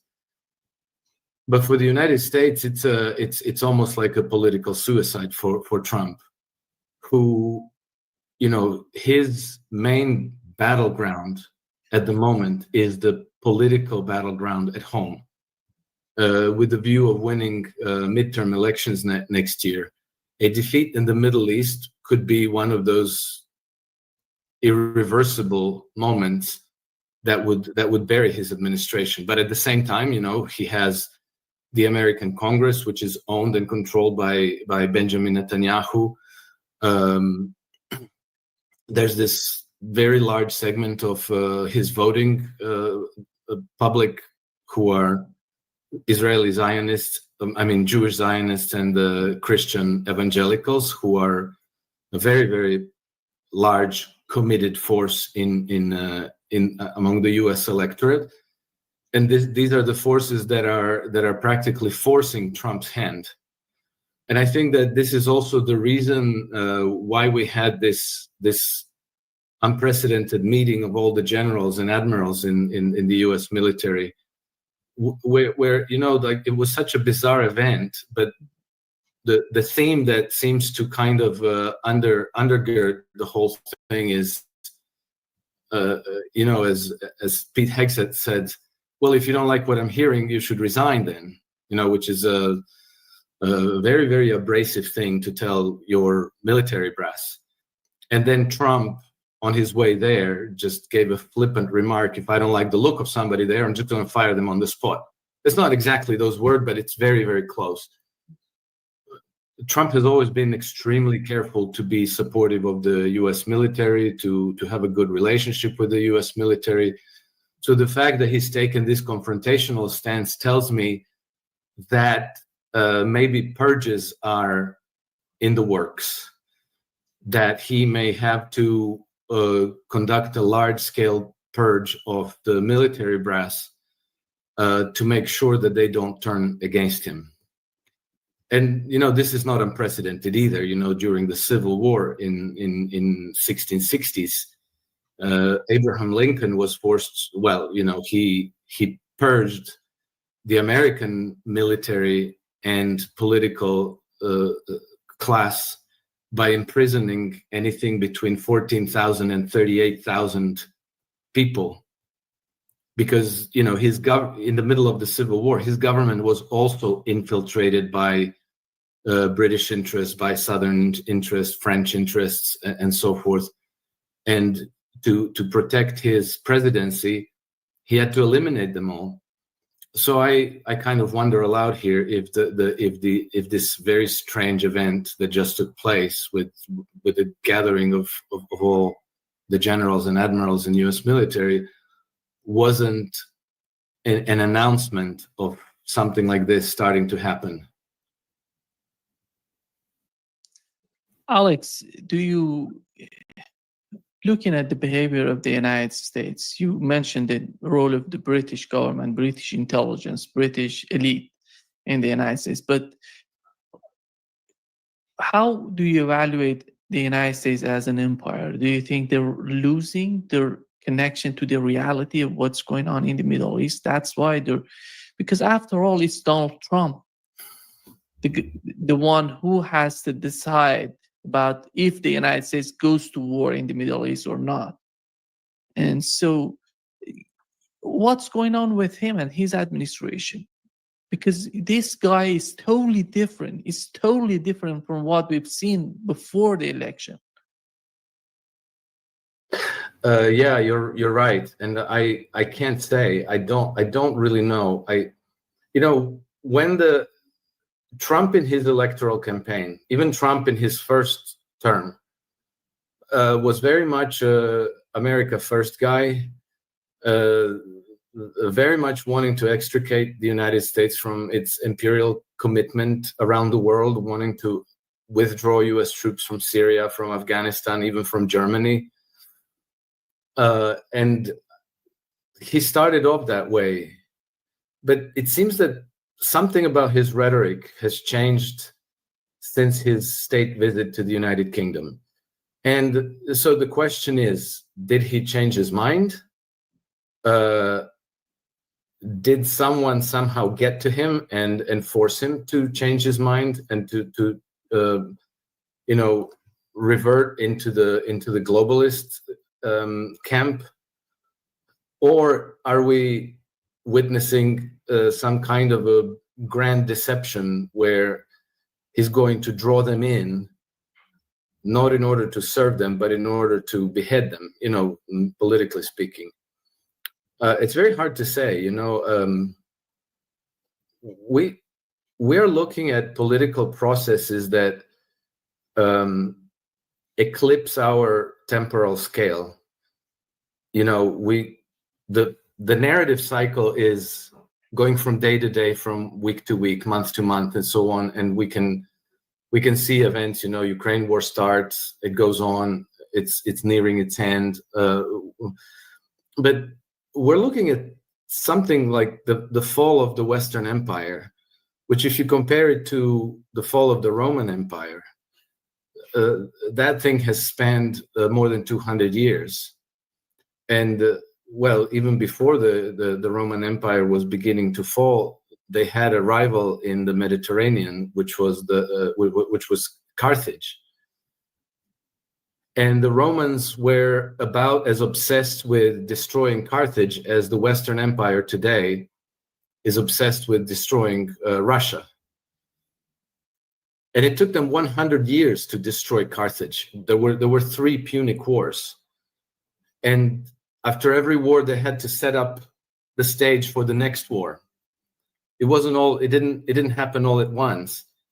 And they finally destroyed Carthage only in the 3rd Punic War. And today, I'm careful to call this the Western Empire because, no nation is a monolith, and the United States is not a monolith either. So I'm not really comfortable calling it an American empire because I think that the empire's headquarters and roots draw always to the city of London. And the city of London has been able to co-opt and infiltrate the United States over the last 100 years, but especially in the aftermath of World War II. And so they've been able to use the United States, its military power, its economic power, its finances, its political prestige and diplomatic reach around the world to carry water for this Western Empire. But they've had opposition, and they have opposition because there's many people in the United States, people who are near the centers of power and who are in the Pentagon, in the US military, and in the American political class who are very opposed to this empire and who have been looking for ways to get the United States out, to return it to its Republican roots, because the United States became a nation as a reaction to this, as a rejection of the British Empire. And so those forces are still there. They exist, they're viable, but the fight at home is not going to be easy, and it probably is going to require Donald Trump to completely solidify his power at home, which means we probably won't get the full measure of the man until after the midterm elections. And then I think that he will have to go authoritarian, because all those, quote unquote, democratic structures of governance in the United States, including the judiciary, have all been rigged to keep the United States co-opted and infiltrated, and to make sure that it never bends from the imperial agendas. So it's very, very hard to say, and I think we probably won't know for sure until the end of his term, really. This group of people that you've mentioned in the United States, in the United Kingdom, I don't believe they feel that they're American and British. They're somehow beyond that. They're all about the Western hegemony. They don't feel that they're American or British. It's something beyond that is connecting them. And I would wonder how you bring the Israeli factor in that calculation. What Israel's to them? Well, Israel has been created by the British Empire, and the roots of the creation of Israel, the Great Zionist Project, go back to at least the 70s of the 19th century, so 1870s. And it took a long while to prepare the ground for them to do this. And we have from Alfred Milner's Round Table statements to the effect that if Britain is to remain a maritime empire, that they need to seed the Eastern Mediterranean with what they called a particularly patriotic stock. And so they started already colonizing Palestine with Zionist Jew. And we know that after the collapse of the Ottoman Empire, which was dominating, which included Palestine, that the British took the mandate over Palestine.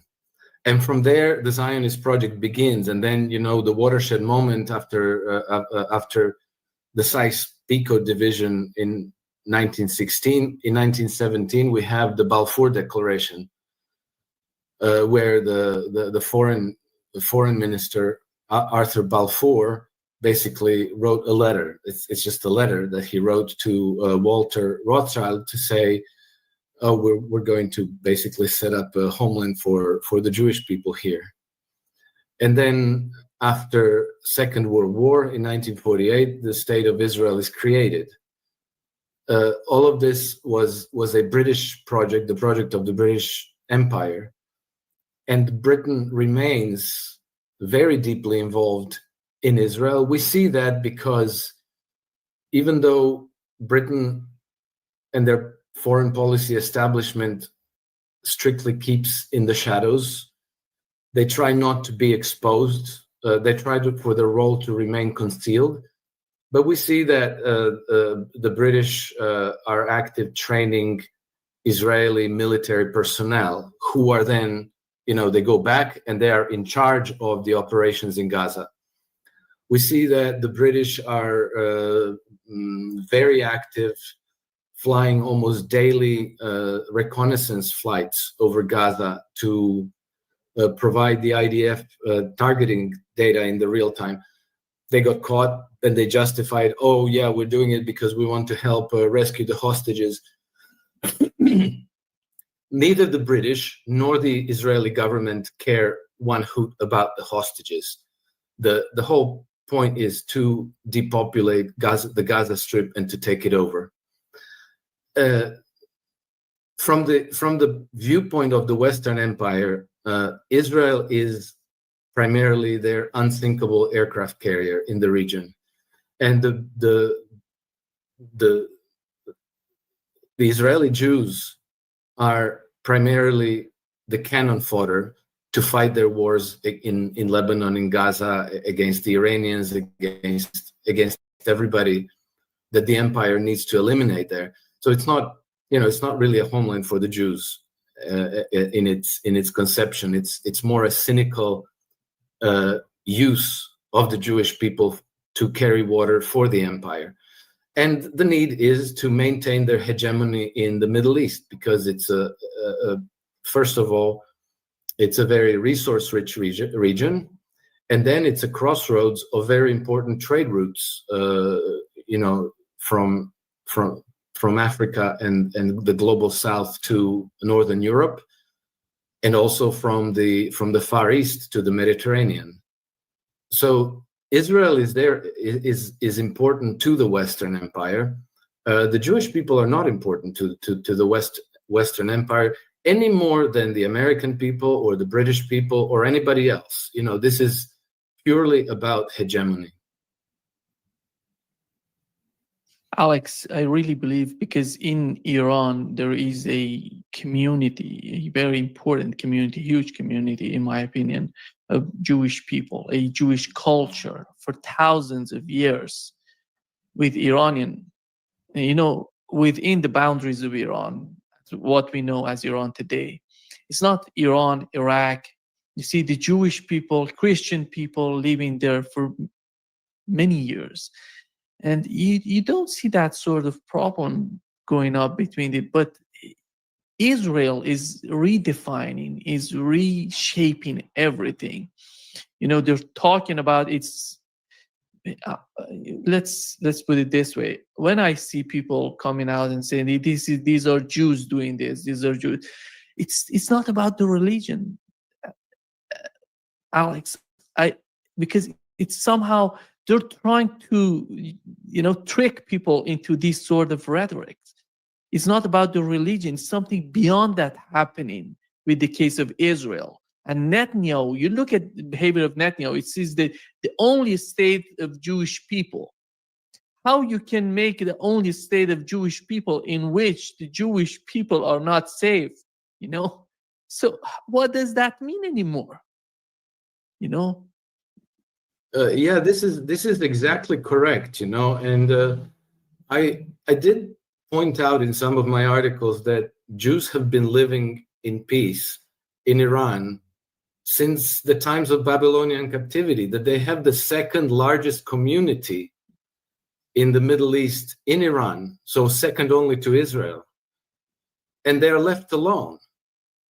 And, you know, we had other examples through history where the Jews were living in peace. This was the kingdom of Cordoba, that it was under Muslim rulers. And the Jews to this day remember this period, which lasted for about 800 years, as la convivencia, which means living together. They were able to live together with their, you know, Muslim and Christian brothers and sisters, and participate in the society as its equal rightful members. I think that the fact that we have this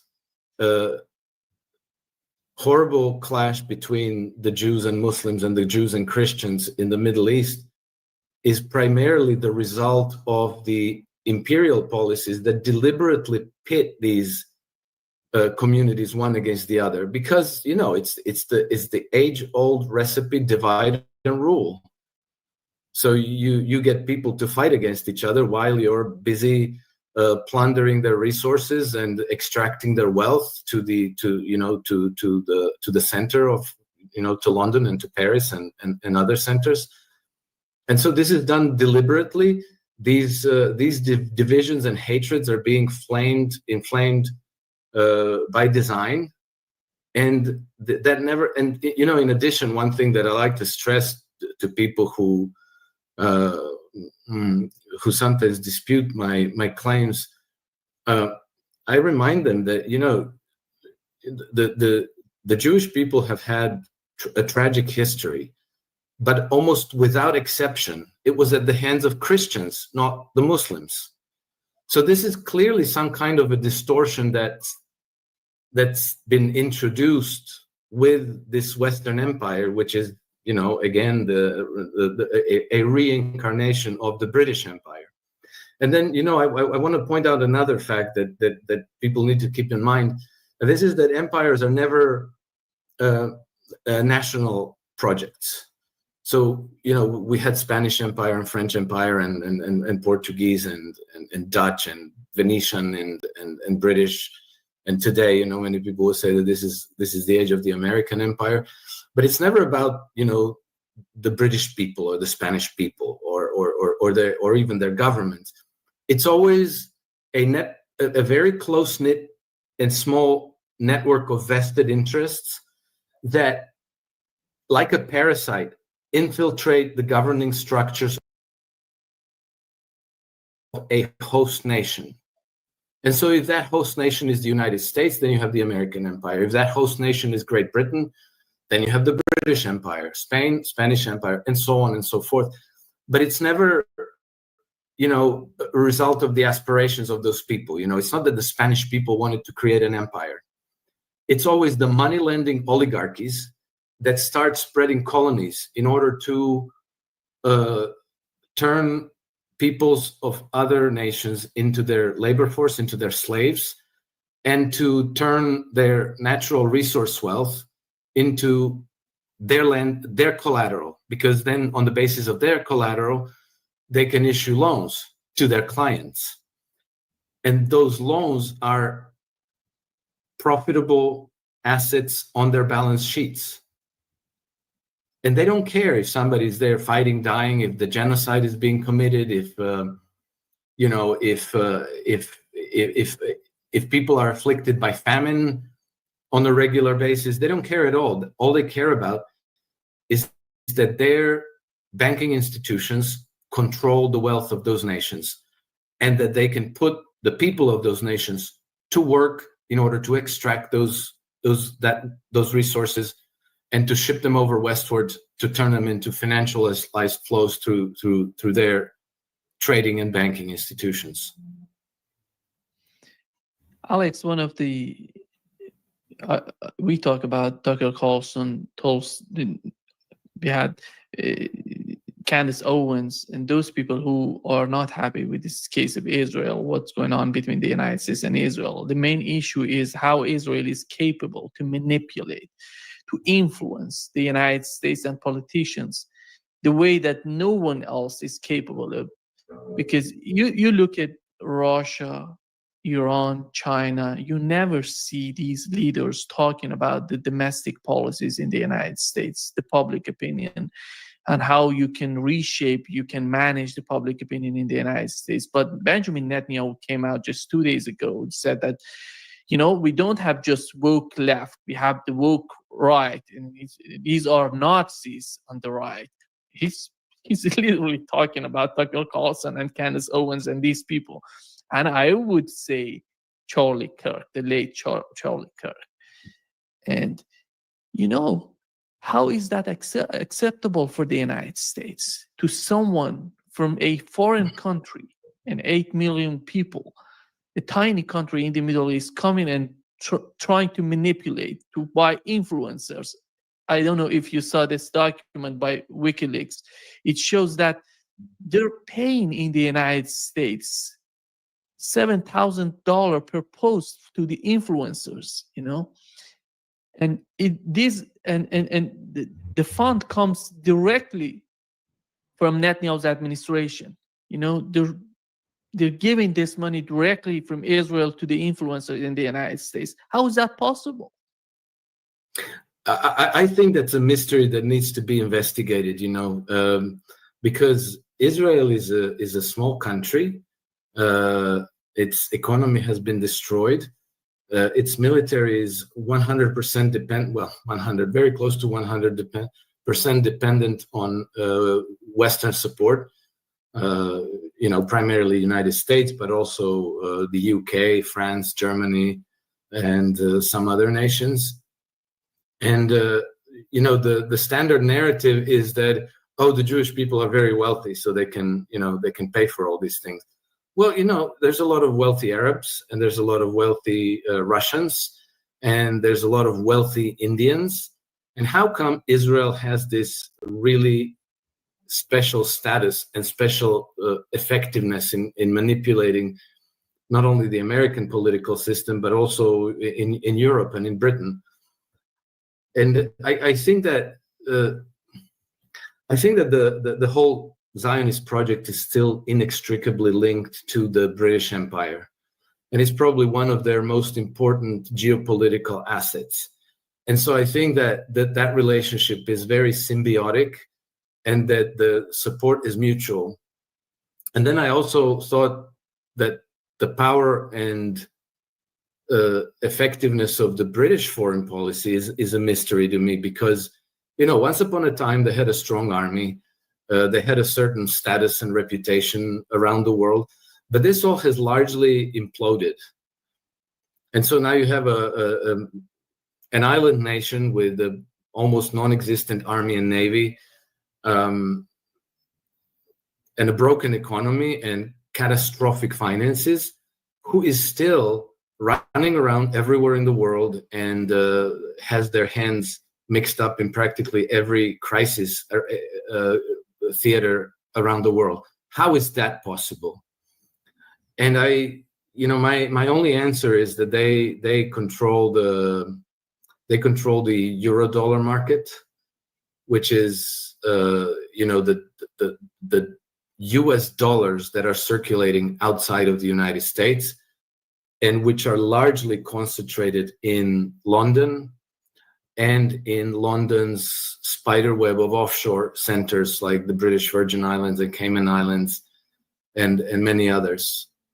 And so I think this is the source of their financial power. And then they use that financial power by, doing, as you mentioned, they give people money to perpetuate their narratives. And they enter country after country with NGOs, with different charitable organizations, with secret diplomacy, with limited special forces as well. They do that as well, and with institutions like the British Council. and they start preparing the grounds years before something happens that's discernible to the media, that makes it into the narrative. So the preparation of Al-Jolani, Ahmed al-Shara, whatever his name is, that's been going on for practically since the Iraq War in 2003. They've been preparing him for the role that he has today, and his foreign ministers and other people in his government. And now, we know that in Damascus, practically all the 4-star hotels are chock full of Brits. In Turkey, near homes where they were incubating these HTS forces, they were also managed and controlled by British MI6 and other organizations.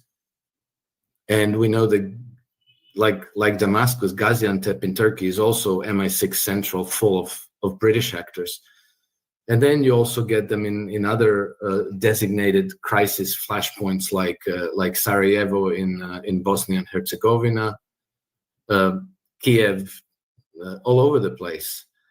And I can only explain that they still have control over something like $10 trillion worth of euro dollars, and it's not the United States government, it's not the Federal Reserve who controls that, it's the City of London that controls that. And I think that this is the source of their power. And then they use that power to co-opt proxy armies to fight their wars. And it seems to me that the most important of these proxy armies, which are spread across the world, are exactly these jihadi forces, like HTS, Al-Qaeda, Al-Nusra, and so forth. With the Trump's peace plan, so-called peace plan, and you see Tony Blair, the name of Tony Blair pops up, and he's the one who's gonna, it's all comes. I think what you've said, it makes sense, because what is the reason of Tony Blair being part of the negotiations? Yeah, exactly. The guy is the symbol of death and destruction in the region. So yeah, go ahead. Yeah, correct. Tony Blair is and has been involved in everything, everywhere. He's very closely associated with Larry Ellison of Oracle. Larry Ellison gave at least 257 million pounds to Tony Blair Institute for Global Change. It's helped him build up a staff of 800 people that's present in 45 different countries around the world. Tony Blair has been pitching digital IDs, which, they just announced in the United Kingdom, but it's probably going to be copy-pasted to all of these 45 countries that where Tony Blair Global Institute is active. Then, he's been the man who packaged up HTS and the new government in Damascus for to be likable to the Western audiences is Jonathan Powell, who used to be Tony Blair's chief of staff when Tony Blair was a prime minister, and then now Jonathan Powell is a chief security advisor to Keir Starmer. So the more we find out, the more we realize that all these different tentacles that we notice around the world that are stirring the pot everywhere, that all these tentacles seem to belong to the same monster. And Tony Blair pops up almost in every story.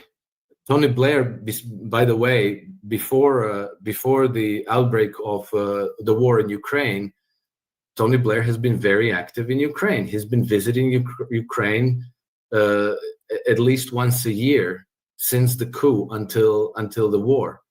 So he's had a very, very important role there before the war broke out.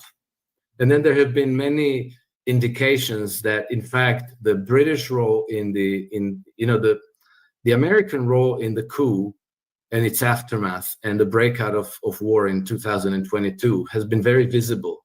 and everybody knows it, and everybody talks about this. But the British role has been concealed. Yet, if you look close at the events and their actors, I would wager that the British role has been more important. Like, for example, there was the famous springtime offensive in 2021. In 2022. And then that turned into a summer offensive because the Ukrainians didn't really want to conduct this counteroffensive because they knew that they were not ready. They didn't think they were ready. And then when the counteroffensive finally took off, there was some frustrations because the Ukrainian troops and their commanders wanted to limit their geographical outreach. They wanted to secure the territories that they took over, whereas their foreign sponsors wanted them to go as far as possible. So an American, I forget his name now off the top of my head, but one of the American commanders there in Germany, who was very frustrated and who had these arguments with the Ukrainian commanders on the ground, was saying, well, I can't get them to go farther. They're not taking our orders. And then he had this conversation with then British Defense Minister Wallace, not William. What's his face? Ben Wallace, right? Ben Wallace, yeah. Yeah, and so Ben Wallace then asked him, like, well, if this was your direct underling, if you were his commander, what would you do? And the American commander said, well, I would fire him right on the spot. And then Ben Wallace said, okay, I got this. And then that commander in Ukraine was actually fired, suggesting that it was Ben Wallace who had that influence, but not the American commander who was in charge of the operations. So you see, we see the Americans everywhere. They're not hiding their hand. They're acting out in the open. They bring their, aircraft carrier groups. They launch these Tomahawks and their missiles, and they launch their planes with their big bombs, and everybody sees that. The whole world sees that. But to understand the British role, you really have to dig deep and find investigative reports about this. But it always turns out that the actual scheming and strategy and groundwork is being worked out by the British. The Americans only turn up when it's time to apply blunt force. Alex, just to wrap up this session, when we look at the meeting between General Petraeus and Al-Jolani al-Shara, he said, your success is our success. So what does that mean? It means that you somehow can facilitate or can support, can bring some sort of balance to the Middle East that would benefit Israel in a long run. Or let's put it this way, what's going on in Syria? They're killing Christians, Alawites, all these Shia, Sunni, all of these people. But looking at the outcome, they're literally destroying the Christian community in these countries. The same Israel is doing to Gaza. It's not just about, they don't want, they want to make the war. Israelis were talking about it. They said that we prefer Al-Qaeda on our border instead of having Bashar Assad on our border. This is the whole concept, Alex, is somehow manipulate the countries the way that they want them to picture. These are Arabs, these are Muslims, they're against us. There is no Christian, Jew in these communities. They're destroying all of that. The structure is just how redefining the structure.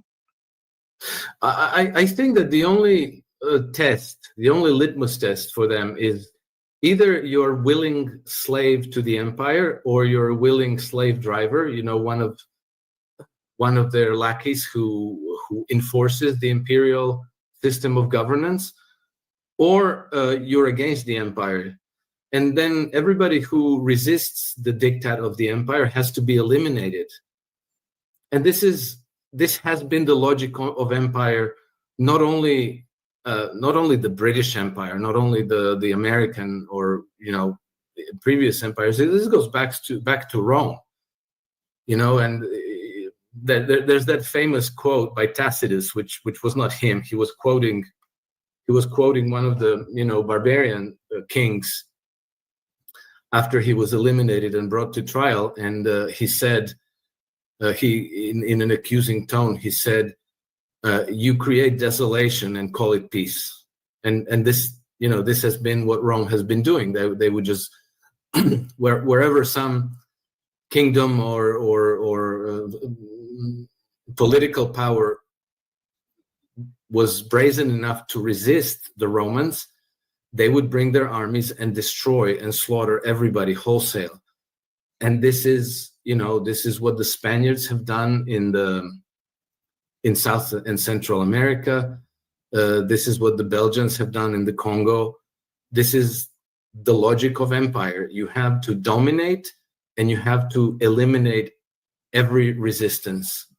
And so people have the choice.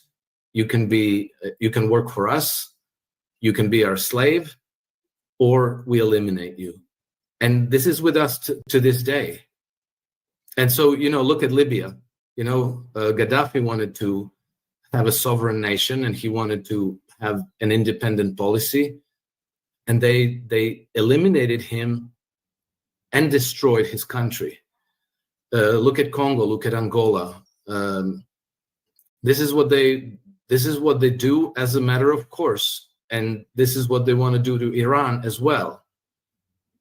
Yeah. Thank you so much, Alex. Great pleasure as always. Thank you for having me. Greetings to your audience. And until the next time, Nima. See you. Bye-bye. Take care. Bye-bye.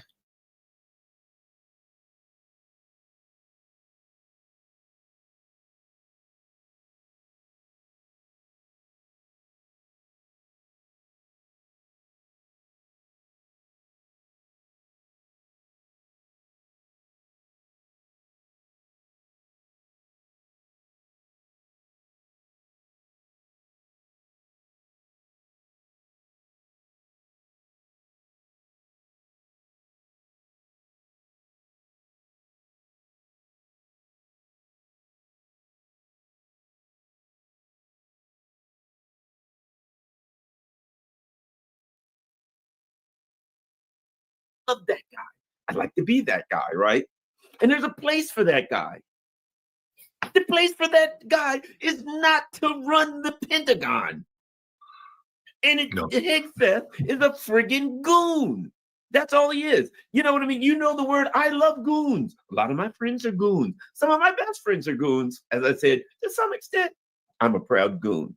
But I ain't running the Pentagon or appearing to run the Pentagon. And I listened to this guy talking to generals, talking to people who'd been, I'm not saying West Point's grade or whatever, but people who had studied military history, had knowledge, and this clown who does nothing but like push-ups and sit-ups in front of the troops, like he's a drill instructor, comes out lecturing these, we're not going to do this and that, and if you do, you can just walk. I know they wanted to grab him and just choke him to death on the spot.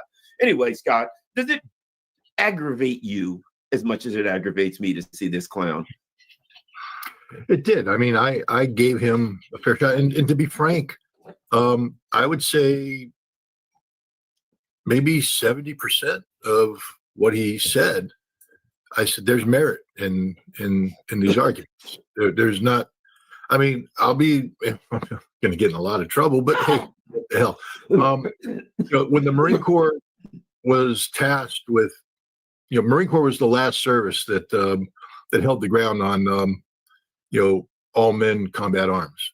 And there's a reason. And there were studies done, and the studies show that all male units are more lethal we kill better, and we take fewer casualties, which in combat, that's two combinations you want.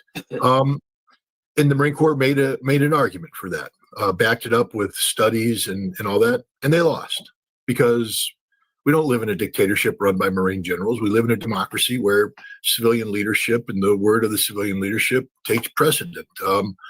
And the Marine Corps saluted smartly and has been trying very hard to integrate women into the combat arms ever since then.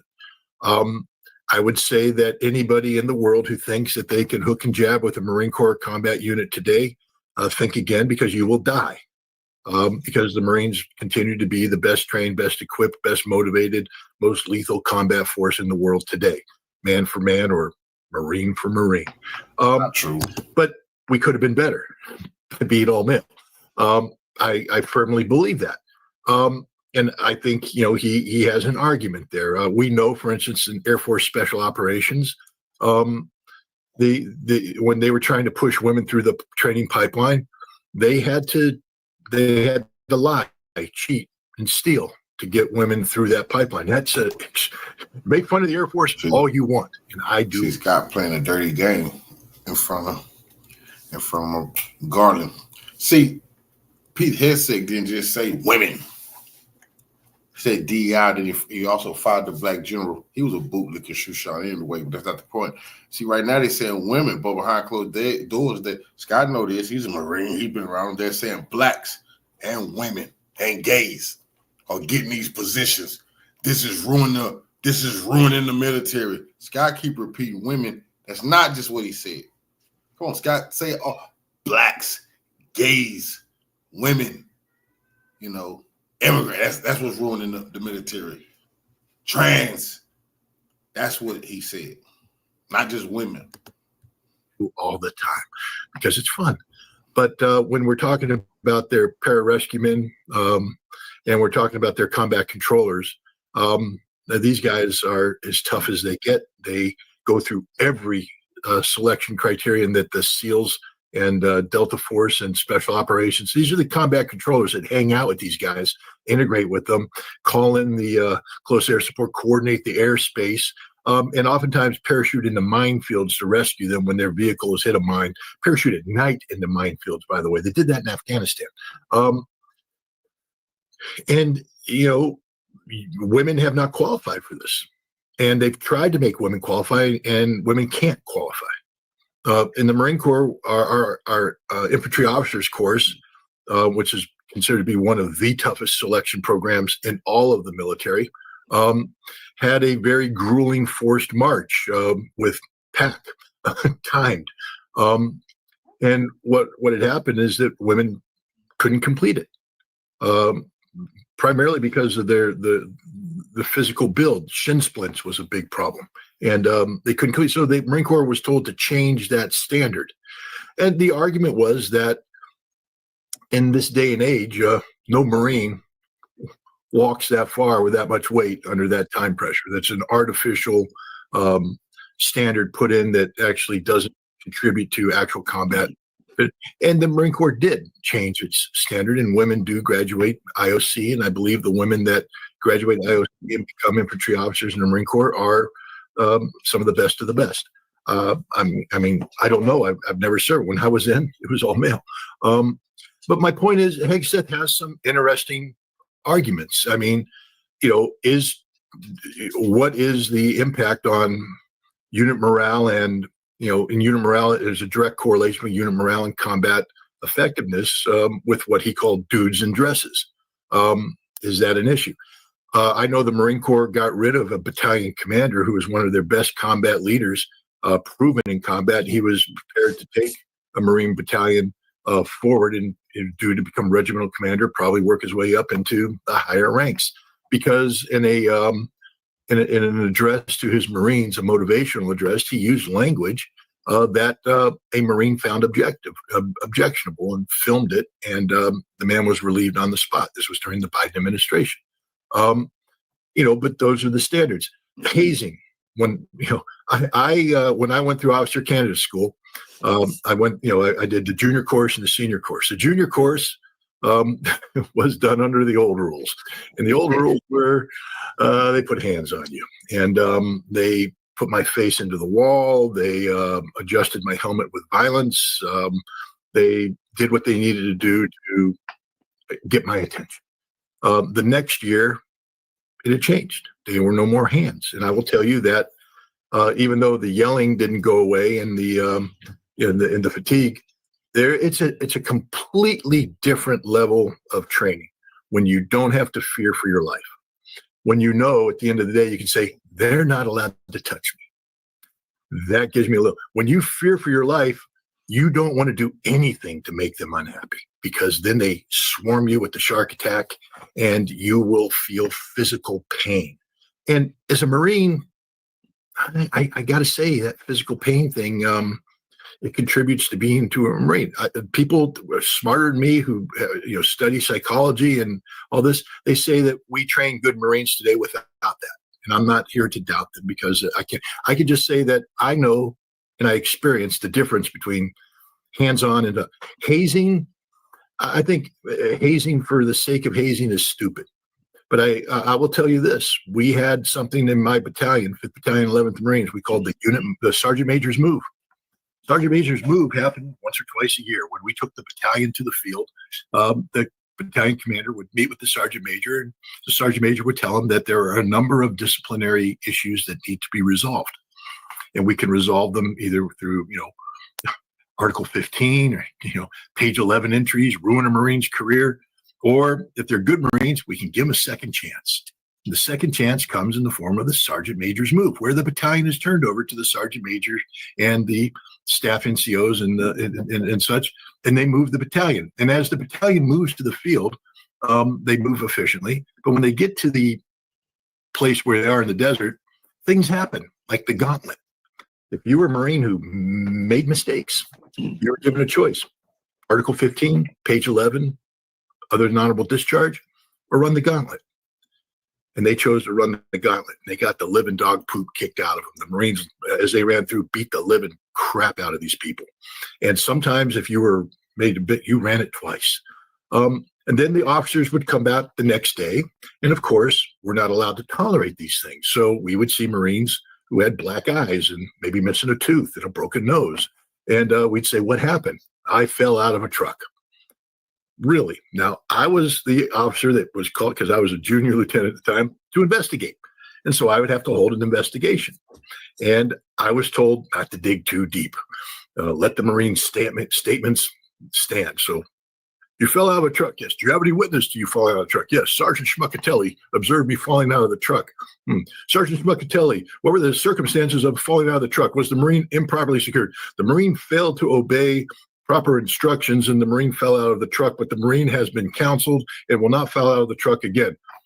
Boom, Marine fell out of truck. And that's it. We can't do Sergeant Major Move. If a Marine talked about running the gauntlet, that would be the end of the battalion leadership. Everybody would be fired. That's just the way it is.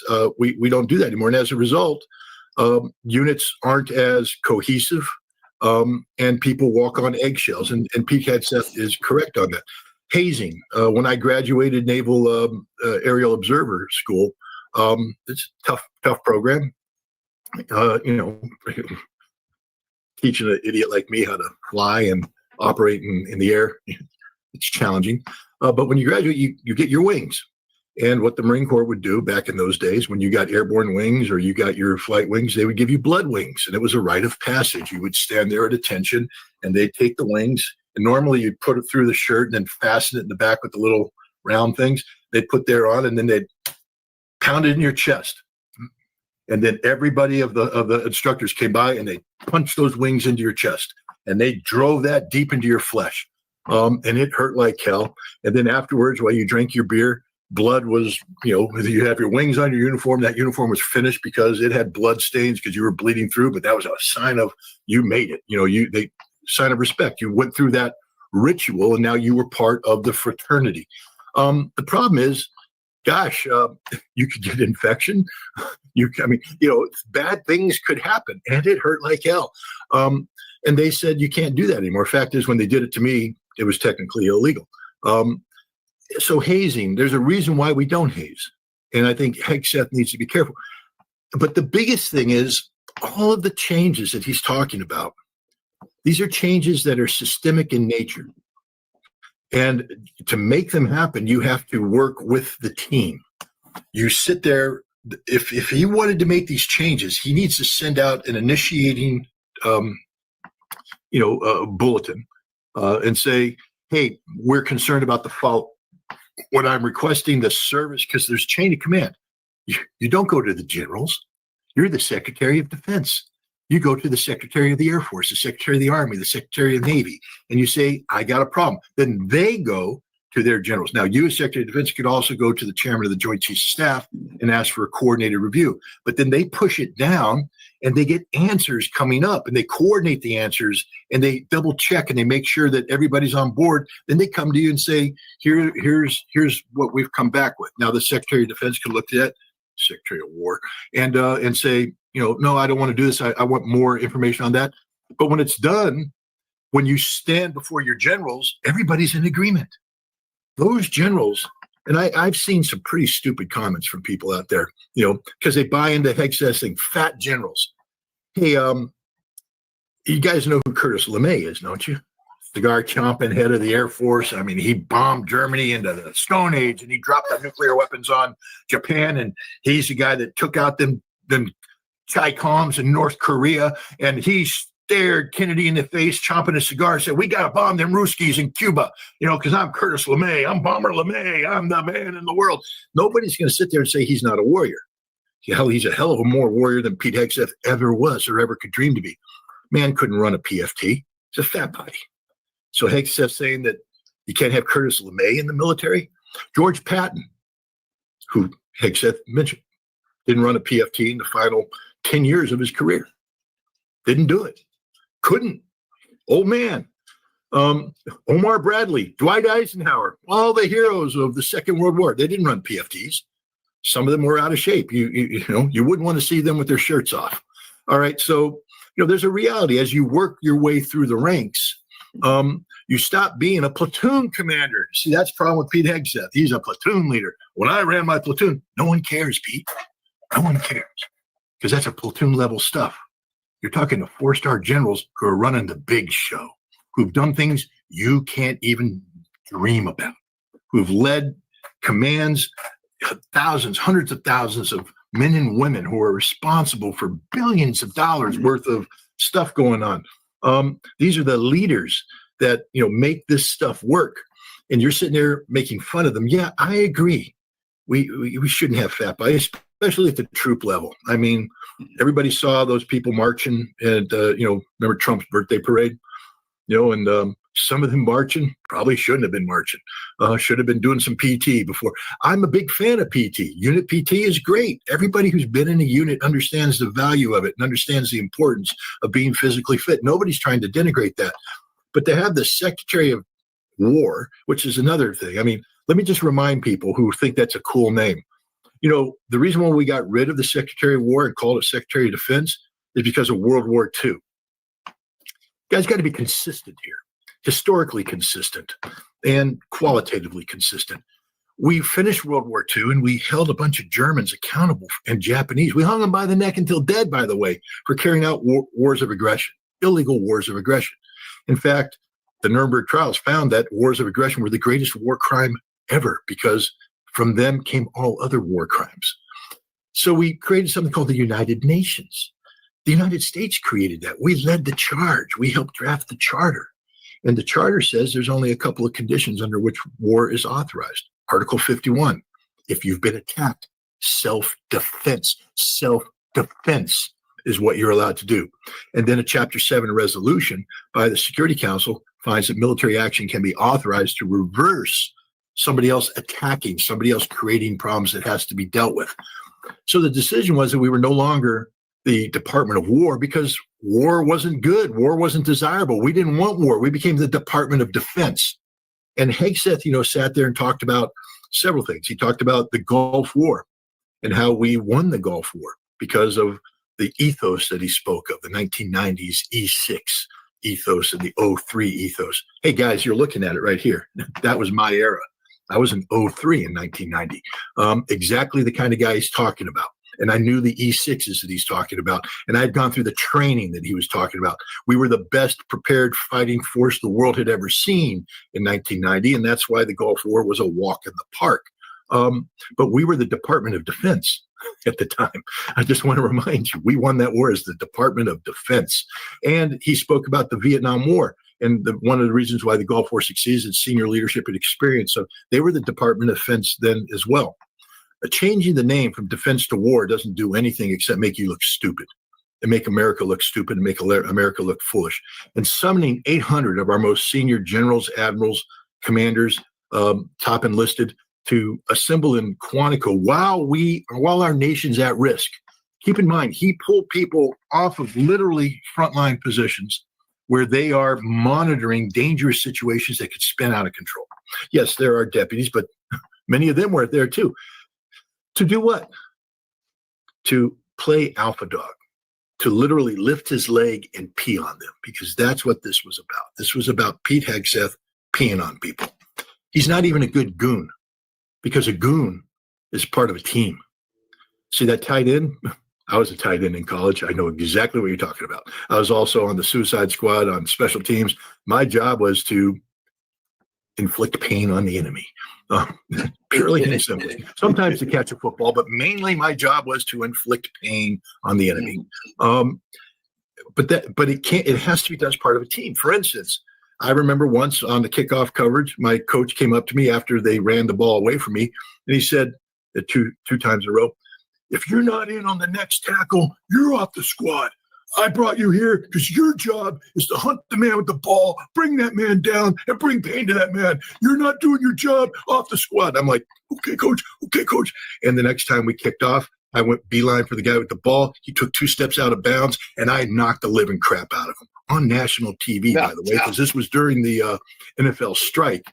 And so there was no NFL games. And so what they did is they moved Division I to Sundays, and they elevated Division III regionally. So we were literally on the regional TV. The whole East Coast of America was watching Brett Ritter commit the most flagrant foul on the face of the earth because the coach said, take him out. And I did, but I wasn't a good team player at that point in time because I cost my team a 15-yard penalty. Goons have to be controlled. They have to be controlled by smart people, wise people. Pete Hegseth is a goon, and nobody's controlling him. The president of the United States has bought into the goonism. This was a dark day for the United States military and for the United States of America. Those generals didn't deserve this. And Pete Hegseth made a fool out of himself. And the sad thing is there's a significant percentage of the American population to think that what he did was good. You don't understand anything about the military. And many of these people are veterans. And they don't, I'm just saying that you guys have a skewed concept of reality because the military is not a military full of goons. The military is full of professionals, teams that work to defend the United States of America. If called upon, sometimes we have to carry out aggressive acts. And yes, we need to act with lethality, audacity. We need to act quickly, rapidly, and that requires training. And you have to be physically fit. Pete Hegseth's right on all this stuff. But the way to do that isn't to sit the generals down, open their mouths, and piss in their mouths.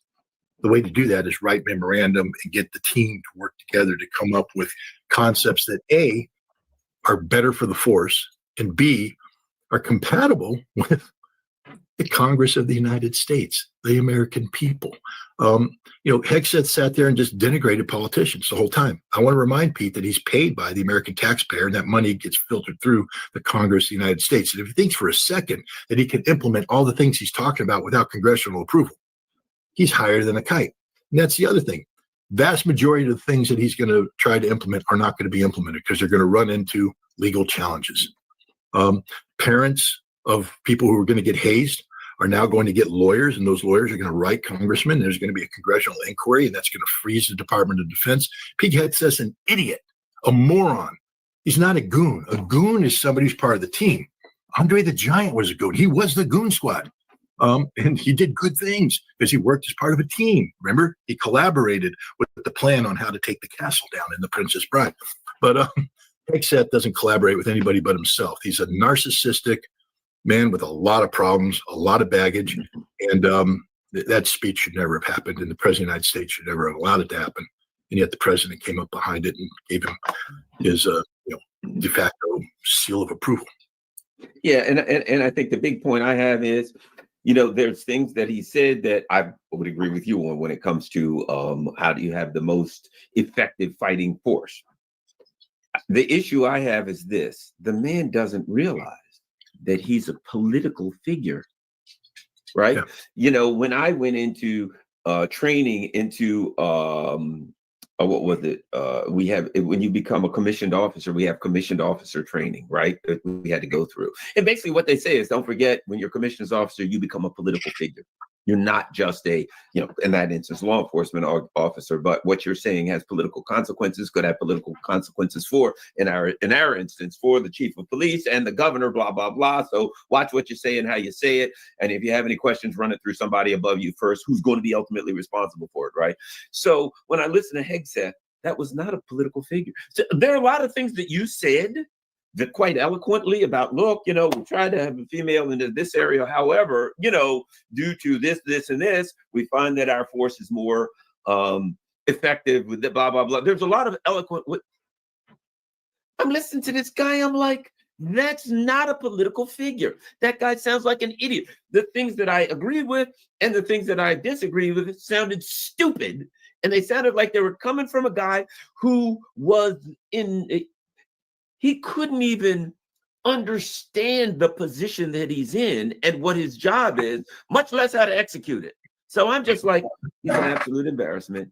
And as you said, what we're seeing is this, okay, we might have to attack Iran. And at the same time, we might have to attack Venezuela. And I'm like, so now we're not even going to make up a lie anymore about our aggressive, like, imperialist wars. We're just going to be like, yeah, we might have to attack Venezuela. Why? I don't know. What do you think? Drug boats? Yeah, drug boats. Yeah, that's it. Drug boats. It has nothing to do with their oil supply. What about Iran? Well, they won't really do what we say when it comes to the Palestinians. I mean, perhaps something to do with uranium or something. And it's just like now, it's just like, and Russia, now we're getting this absurdities about, hey, we might have to engage with Russia in Europe. They got nothing to engage Russia with. And I'm hearing the U.S. and its military alliances sound like lunatics who now are just like, we'll attack. I'm like, are we in 1930s Germany where we just cook up a story to attack a country and do it? Kind of, yeah. No, it's an embarrassment. First of all, when I was in the Marine Corps, General Al Gray was my commandant. And I remember when he became the commandant, I was in 29 Palms, California, brand new, freshly minted second lieutenant. And Al Gray was this legend. I mean, Korean War veteran, Silver Star winner. He's the man of men. And, Al Gray was also 60 years old and, had the body of a 60-year-old man. But when Al Gray walked into a room, nobody went, fat general. Everyone went, holy, Al Gray, good God. And when he turned on us, and he did, I mean, he mocked us because we were Marines that we were running, the whole Marine Corps was about maxing the physical fitness test.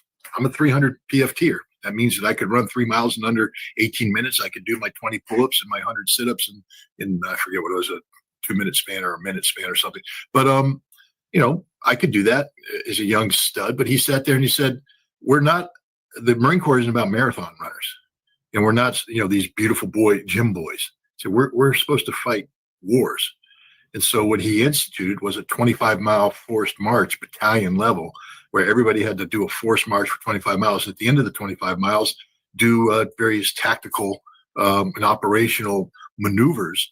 And you fought with the Marines you had, meaning that on the way, if your Marines were dropping out for blisters or shin splints or this, and you lost 30%, you went to war with 70%, and you had to operate, do the tasks accordingly, not well rested, exhausted, no sleep.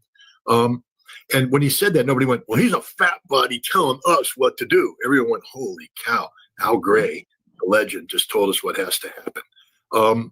And everybody, nothing but the highest respect for the man. Nothing. Nobody sat there and went, "Oh, fat body." Hegseth is the Secretary of Defense. His job isn't to do pull-ups, sit-ups, or to run. He humiliates himself every time he goes on a unit run with these guys, because what he's doing is lowering himself to their level. You're the Secretary of Defense. When you walk into the room, people should be going, "Oh my God, the Secretary of Defense." I'm listening, I'm here. It should be awe. It shouldn't be, it's Pete. It's Pistol Pete. One of the guys. You're going to go running with us today, Pete? Let's go running. Oh, aren't you a good runner? Let's do pull-ups. Let's high-five each other. And once you do that, you've lost. That's why battalion commanders, when they form the battalion, they come out, they take control of the battalion formation in the morning from the sergeant major. They run the PFT, or run the physical thing. Then they turn around and turn it back over and get the hell out of Dodge. Their job isn't to sit there and do things in front of these guys. When a battalion commander goes before his battalion, the battalion has to say, "You are God Almighty, and we will treat you as God." Pete Hegseth should be God. Instead, he wants to be one of the boys. He wants to be that which he never was, special operator. I want to hang out with the special operators. I want to do all this special stuff. No, your job is actually to run a $1 trillion enterprise and to have, know things that you don't know. Pete's ignorant about everything. He's so ignorant that he stands there in front of the president, tries to sell him on a Golden Dome system, knowing that Lockheed Martin and Palantir's there just to make money, that it will never work. But he doesn't know that because he's too stupid to live. That Golden Dome didn't go through the standard, filters of experts saying it ain't going to work. He just jumped echelon, took it straight to the president. That's not a good Secretary of Defense. He's wasting our money. He's wasting everything. He's wasting our time. And frankly speaking, he's going to get Americans killed. Because let me make the following prediction. Pete Hegseth's military doesn't function like Pete Hegseth thinks it will. And when we go up against forces that are prepared for war, they are going to kick our ass in the initial fight. There's a famous book called America's First Battles. And it just goes through American battles. We always lose the first battle. Generally speaking, we suck because we're not training for what needs to be trained for. Pete Hegseth right now is creating a dysfunctional military service, a service at war with itself. It's going to turn on itself, turn on the women, turn on minorities. Could you imagine being a black general in that audience listening to the crap that Hegseth was saying about, you're only there because you were the first? I'll tell you what, Pete. Why don't you come down here and let me be the first one to rip your head off?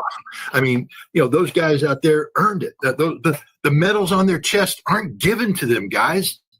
They're earned. I'm not saying that there isn't one or two, DEI types that work their way up that maybe, shouldn't be where they're at. That happens all the time. Before DEI, we had a thing called, the general's aide. The general's aide usually was a really good looking captain. Looked great in uniform. And what the general's aide did is go around and open doors and get the uniforms polished on time, get the shoes polished, and be the kiss ass of the general. And when it was done, he got a great fitness report and got promoted up. And all the other guys out there, all the other captains are, leading their companies in the mud and the dirt and everything. They don't get a medal. They don't get, and some of them got passed over because there's a lot of captains that doing that job. But the general's aide, up he goes, baby. There's that. There's always that. There's always the people that find the loopholes. But what you're betting on is the norm. And the norm in the United States military is a pretty damn good norm. And those medals those guys and gals got on their chest, they weren't given to them. They earned them. They earned them by being deployed in very bad places, very dangerous places, asking men and women to do things that could cost them their lives, their livelihood, their legs, their brains, drove many of them to suicide because war sucks. I'm not promoting war. I'm not glorifying war. I'm just saying that show some respect for the people that were sitting in that thing. And Pete Hegseth didn't show them any respect. He disrespected them the moment he ordered them to come and sit in that auditorium. Yeah, that guy's just unbelievable. Anyway, let's move on. The EU, it's like you'll see on you can go on YouTube and find this video of a little dog I saw this one. There's these horses, and these two dogs are chasing after this horse, barking, and the horse is running around. Then they're chasing after this, and they're running after this horse, and they're barking like hell. And the doors, and finally, I guess the horse gets tired, and the horse stops and kicks the shit out of one of these dogs. Right, wham! This freaking dog flops up in the air, falls on it, and off he goes. And I'm like, at what point did this dog forget that was a horse? You know, you're barking. Yeah, barking. Yeah, you're going to lose that. Phonetically speaking. Okay, here's my point. Macron, Starmer, yes, we might have to do a Western Ukraine shoot down drones. We're going to have to grab a Russian ship. The Russians get no say. And I'm like, you know, if a war actually kicks off in about 5 minutes, there'll be arrests raining on every one of your bases. Well, send some troops in. You're going to send a couple thousand troops in. If Russia so desires, they will live for minutes. You have nothing. You got nothing to fight with. You sent all your war material to Ukraine. It's been blown to smithereens. And yet you're like, yes, sir, we might have to stand up to Russians. We'll show them a thing or two. Scott, help me out here. Well, I mean, first of all, it's a very dangerous situation because perception creates its own reality. And what we've witnessed over the course of the last month is a massive information operation run by the British, by the way, just so everybody understands who's the secret power behind here, but fronted by Zelensky and the Ukrainians, and very effectively fronted. I mean, people like you and me have been calling it out, but, you know, one thing that's been making the news lately is this Ukrainian counteroffensive. Donald Trump talked about it. You know, the Ukrainians are attacking. They're taking back their territory, and it's very effective, and they're very awesome. Well, again, I just ask people, you know, read your history. In the Battle of Berlin, as the Russians are driving on Berlin, it's called the end of the war for a reason, because the war is about to end. I think around 21 April. You know, remember the surrender was like what, May 4th or, you know, around there. May 8th, I think, because May 9th is the victory day. So May 8th was the actual surrender. May 9th when the Russians did it. But, you know, April 20th, as the Russians are making their drive on Berlin, the Germans down in the vicinity of Czechoslovakia launch a counterattack, 50,000 men. And a whole bunch of tanks, and they were going to punch north out of Czechoslovakia to try and cut the Russians off that were driving in there. And the counterattack went for 8 days. And it's considered a German victory because the Germans actually captured some villages and held on to those villages till the end of the war. And they inflicted harm on, I think it was the 2nd Polish Army, and then the 57th Soviet Army was in there. And they got a bloody nose. The Germans concentrated sufficient forces at a localized time and place, and they launched a counterattack that captured land, punched through the Russian defenses. And yet, May 8th, the Russians won the war, and those Germans became prisoners of war. Their little victory wasn't a victory at all. It was just a blip on the screen. What Zelensky was told by the British to do is that first of all, the president wasn't meeting with Zelensky. Did you all notice that, right? The president wasn't meeting with Zelensky after the embarrassment. But they knew that Zelensky had an opportunity to meet the president during the General Assembly debate in New York. And so they needed to create the conditions for this meeting to be a successful meeting. So Zelensky gathered his best strike forces, the 3rd Assault Brigade, which is the Azov Battalion, the Kraken Brigade, the Adar Brigade, and I think some others. And they brought them together and they launched a counterattack. The Russians had, instead of trying the classic envelopment of Pokrovsk, north of Pokrovsk, they had sheared north and were threatening, I think, going up towards Kupiansk and such. But they had sheared up. And so there was a bulge up there where the Russians had done. And so what the Ukrainians did is they brought in these forces and they launched a counterattack.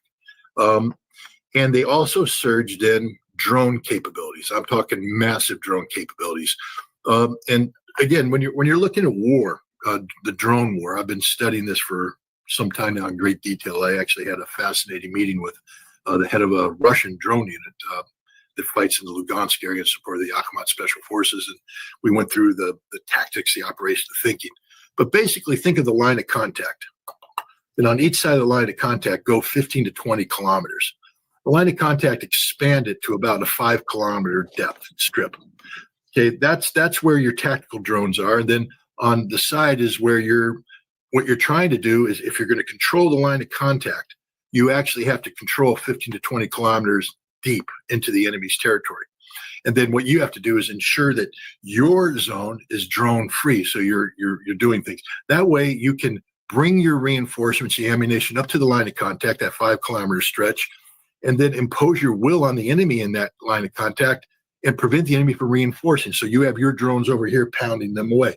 What the Ukrainians did is surge drone capacity into the area of Pokrovsk so that they took control of the line of contact and they took control of the 15 to 20 kilometer depth in there. And it was bad news for the Russians because now they've attacked. Russian troops are frozen. Some of them were physically surrounded. Others were surrounded by fire, meaning that even though the Ukrainians didn't control the land, if you tried to move through, you had drones and artillery and everything. And so you had 3 separate pockets created there. And the Ukrainians were driving through. And then they're broadcasting how great they are, how they've done this and they've done that and they've done this. They're talking about casualties. They didn't inflict that many casualties on the Russians. But it was bad for the Russians, just like it was for the Russians when the Germans counterattacked in April 21st. It was bad. The Germans hit them, and the Russians had to retreat, and some Russians died, and they lost tanks, and it was not a good thing. So the Russians, are dealing with that. But this was time so that Zelensky could come in, and Keith Kellogg is one of the instigators of this. He is working with the Defense Intelligence Agency to get the imagery. So now when Zelensky is briefing the president has been shown photographs that show the Ukrainians advancing. And that's why the president said, wow, you guys can beat the Russians. The Russians aren't that good. Why don't you go ahead and take it all back while you're at it and drive to Moscow while you're at it? Hey, good job. But that counteroffensive, just so everybody understands, is over. The Russians have taken control of the drone operations. How you do that is simple. The Ukrainians came in and they surged everything. A drone is operated by a human being. There is some AI factors in there, but the bottom line is humans launch it and fly out there. You'll either have fiber optics but each drone has an operational footprint. And what the Russians do while their troops are dodging drones and dying from drones is they have their reconnaissance radars and everything tracking this. And you develop what's called a pattern of life. And the pattern of life leads you from the drones to the drone operators. And then the Russians kill the drone operators. And that's what they've been doing. The most dangerous job in the Ukrainian military today is a drone operator in the Pokrovsk area because you're dead. You're already dead. The Iskanders come in, the other counter drones come in, and you get wiped out. And then the Russians come in, control that 50 kilometer you can't reinforce. And now they bring in their troops and they bring in their artillery, and the Ukrainian forces that are attacking get isolated, killed, slaughtered, and pushed back. And that's where we are today. The counteroffensive is over. And the Russians once again have regained control of that area as they maintain control of the entire line of contact. And they're slaughtering the Ukrainians as we speak. This is the reality. But for a moment there, they created a perception of Ukrainian victory, and that was sold to the president, and that helped guide the president because Keith Kellogg is a liar, 100% liar. And frankly speaking, the people that are supporting him, are so overwhelmed with Russophobia that they'll build on it. I mean, unfortunately, we know that the intelligence community is penetrated thoroughly by Russophobes, and they will lie. We saw that in their exaggeration and manufactured of data in 2016 to make it look like Putin wanted Trump to win when that wasn't the case. And today we see them doing the same thing, cooking the books. Remember, it was General Clapper. Remember old Clapper? He was the defense or the director of national intelligence for all. Yeah. But during the Gulf War and the lead up, he was told, we need to find weapons of mass destruction. And his answer should have been, we don't have any evidence of that. But instead, and he's admitted this in his book, he said, one of the worst moments of my life is when I said, we will make things look like WMD that we know aren't WMD, and we'll just lie about it. Well, that's the mindset that exists today. They know that the Russians aren't losing, but their job is to not tell the truth, but to shape perceptions. So they are reading into imagery things that don't exist. It's an absolute lie. So that happened. Then you have the whole drone attack against Poland, which we've talked about in the past, totally manufactured event by the Ukrainians to achieve the result of what they've done, mobilize NATO. Now we see other things. For instance, the shadow fleet that's that's taking the Russian oil out. As it rounded Denmark, suddenly drones are flying over Denmark, and Zelensky says they're coming off the mothership, the shadow fleet. Now we have the French seizing the tanker in the Bay of Biscayne. That's not the case. This is all manufactured. The British are manufacturing all of this, and now they've achieved what they wanted, as the President of the United States allegedly okaying long-range strikes. Remember, this is the same president who said back in December of 2024 that if you do long-range strikes, you're creating the conditions for a nuclear war. Therefore, I, as president, won't allow these long-range strikes to take place. Now, apparently, he's changed his mind, and now there's talk about provision of Tomahawk and Barracuda missiles and things of that nature. First of all, this reporting came from the Wall Street Journal, and there's been no corroboration. So I think we need to be very careful about this. The Wall Street Journal is known to be promoting BS stories until I hear it from the White House that this is indeed the policy, because this is a declaration of war. People need to understand that if we are providing intelligence to Ukraine to carry out long-range strikes, we are now a declared party to the conflict. We are at war with Russia, and that is a completely different ballgame. So I'm very shocked. I'll be very shocked if the Trump administration has actually done this. But the bottom line is we have people trying to shape a perception that Ukraine is winning this war, can win this war, that Russia is losing this war. And it's leading to some very bad decision making on the part of not just the United States, but the European Union, which was your question. But the European Union can't do anything. I mean, I think it was last night or 2 nights ago, the French, the senior French military commander ordered the French military to immediately go into the highest state of readiness to prepare to fight high-intensity conflict right now, tonight, because they seized the Russian ship. But France can't do that. I mean, that's like asking my Pop Warner team. I'm out there. I'm not, but let's say I was a Pop Warner coach. Call up the parents. Have your boys ready to play in the Super Bowl tomorrow. Tomorrow you're going to take on the Super Bowl champions, and you're going to play in the Super Bowl. And the parents are like, we got Pop Warner team. We can't do that. The French army is the Pop Warner team of war. So is the German army. So is NATO. It's all a joke. It's all hype. But it creates its own perception. At some point in time, somebody may do something stupid. There's talk right now about Europe talking about projecting a no-fly zone into Western Ukraine. That's an act of war and will be treated as such. The Russians aren't bluffing. Putin made a statement a couple of days ago that people should pay attention to. He said, we're not even trying. I mean, we're down there doing it, but we're not even trying. I mean, we're not doing what we could do. You keep warning them. And, so just keep that in mind. The Russians don't want Ukraine to turn into a regional conflict, even though it has become not just a proxy war, but Lavrov has said it's a war. But Russia doesn't want to turn into a real war. And so they do end up tying their hands behind their back. There's things that could happen. And we saw hints of that when the Russians fired 2 Kinzhal missiles into a Ukrainian airbase, destroyed 5 F-16s, and a whole bunch of Ukrainian pilots and a whole bunch of NATO ground crews, who maintain the airplanes and all that kind of stuff. They're dead. The Russians don't want to be killing people in the West because that could lead to, an escalation. But the Russians are sending a signal that we could do this all day, every day, if this is what you wanted. But we don't want it. Oreshnik, you mentioned that. It's there. It's real.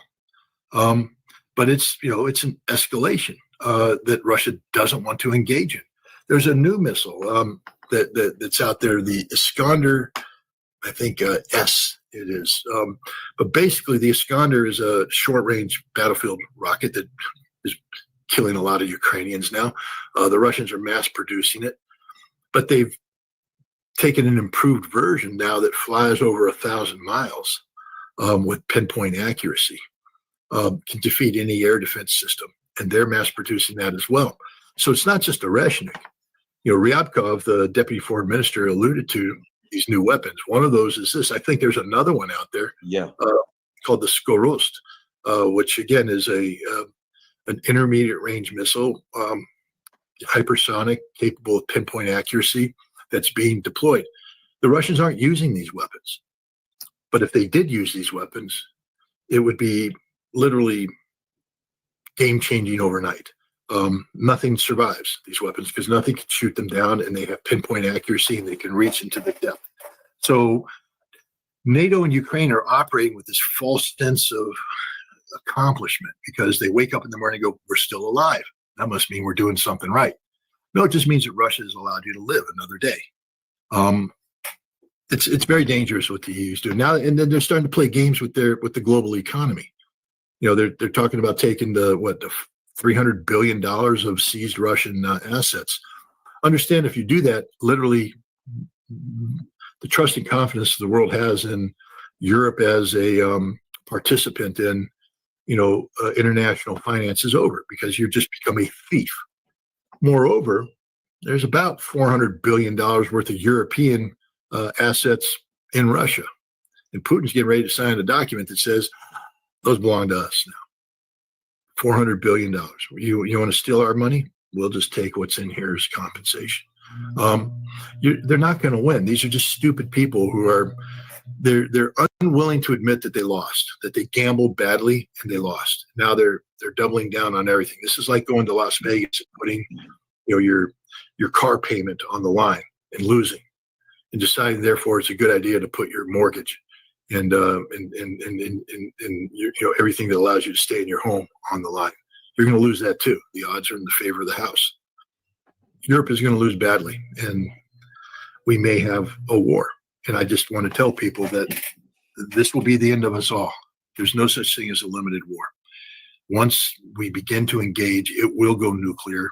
And with 100% certainty, every limited nuclear exchange eventually turns into a full-scale nuclear exchange where everybody dies. That's the direction we're heading right now. It's a very, very dangerous time. We can sit here and mock NATO all we want, but if they continue to do stupid things, there will be stupid consequences. It comes down to this. Wars are won, every war ends sooner or later, and wars are won and wars are lost. And NATO, tried Russia. Okay, we're going to take Ukraine, we're going to surround Russia with military, and eventually we'll use Ukraine. And then, of course, this great plan. We'll use it, we'll get this war started, we'll take Ukraine out. Take Russia out with, economic sanctions, blah, blah, blah.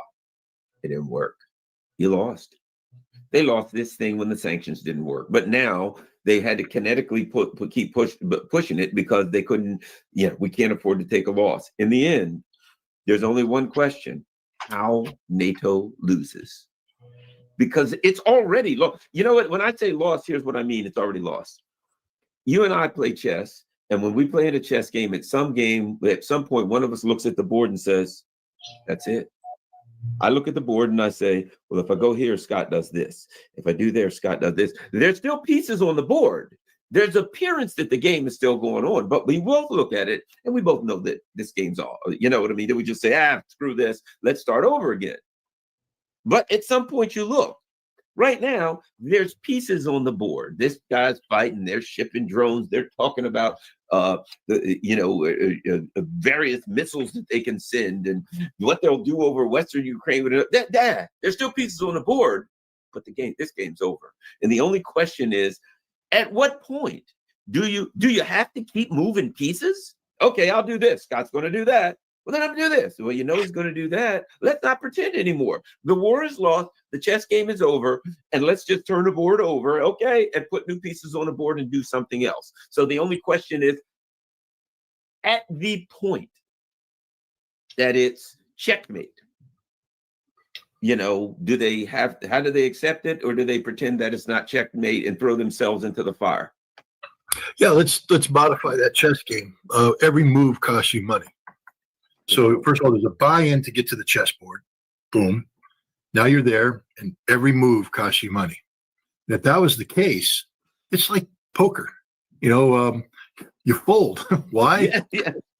I put my ante in, but probably not going to win this hand. I fold. I remain in the game. But in chess, because it progresses, every move costs you money. And each move costs you more money.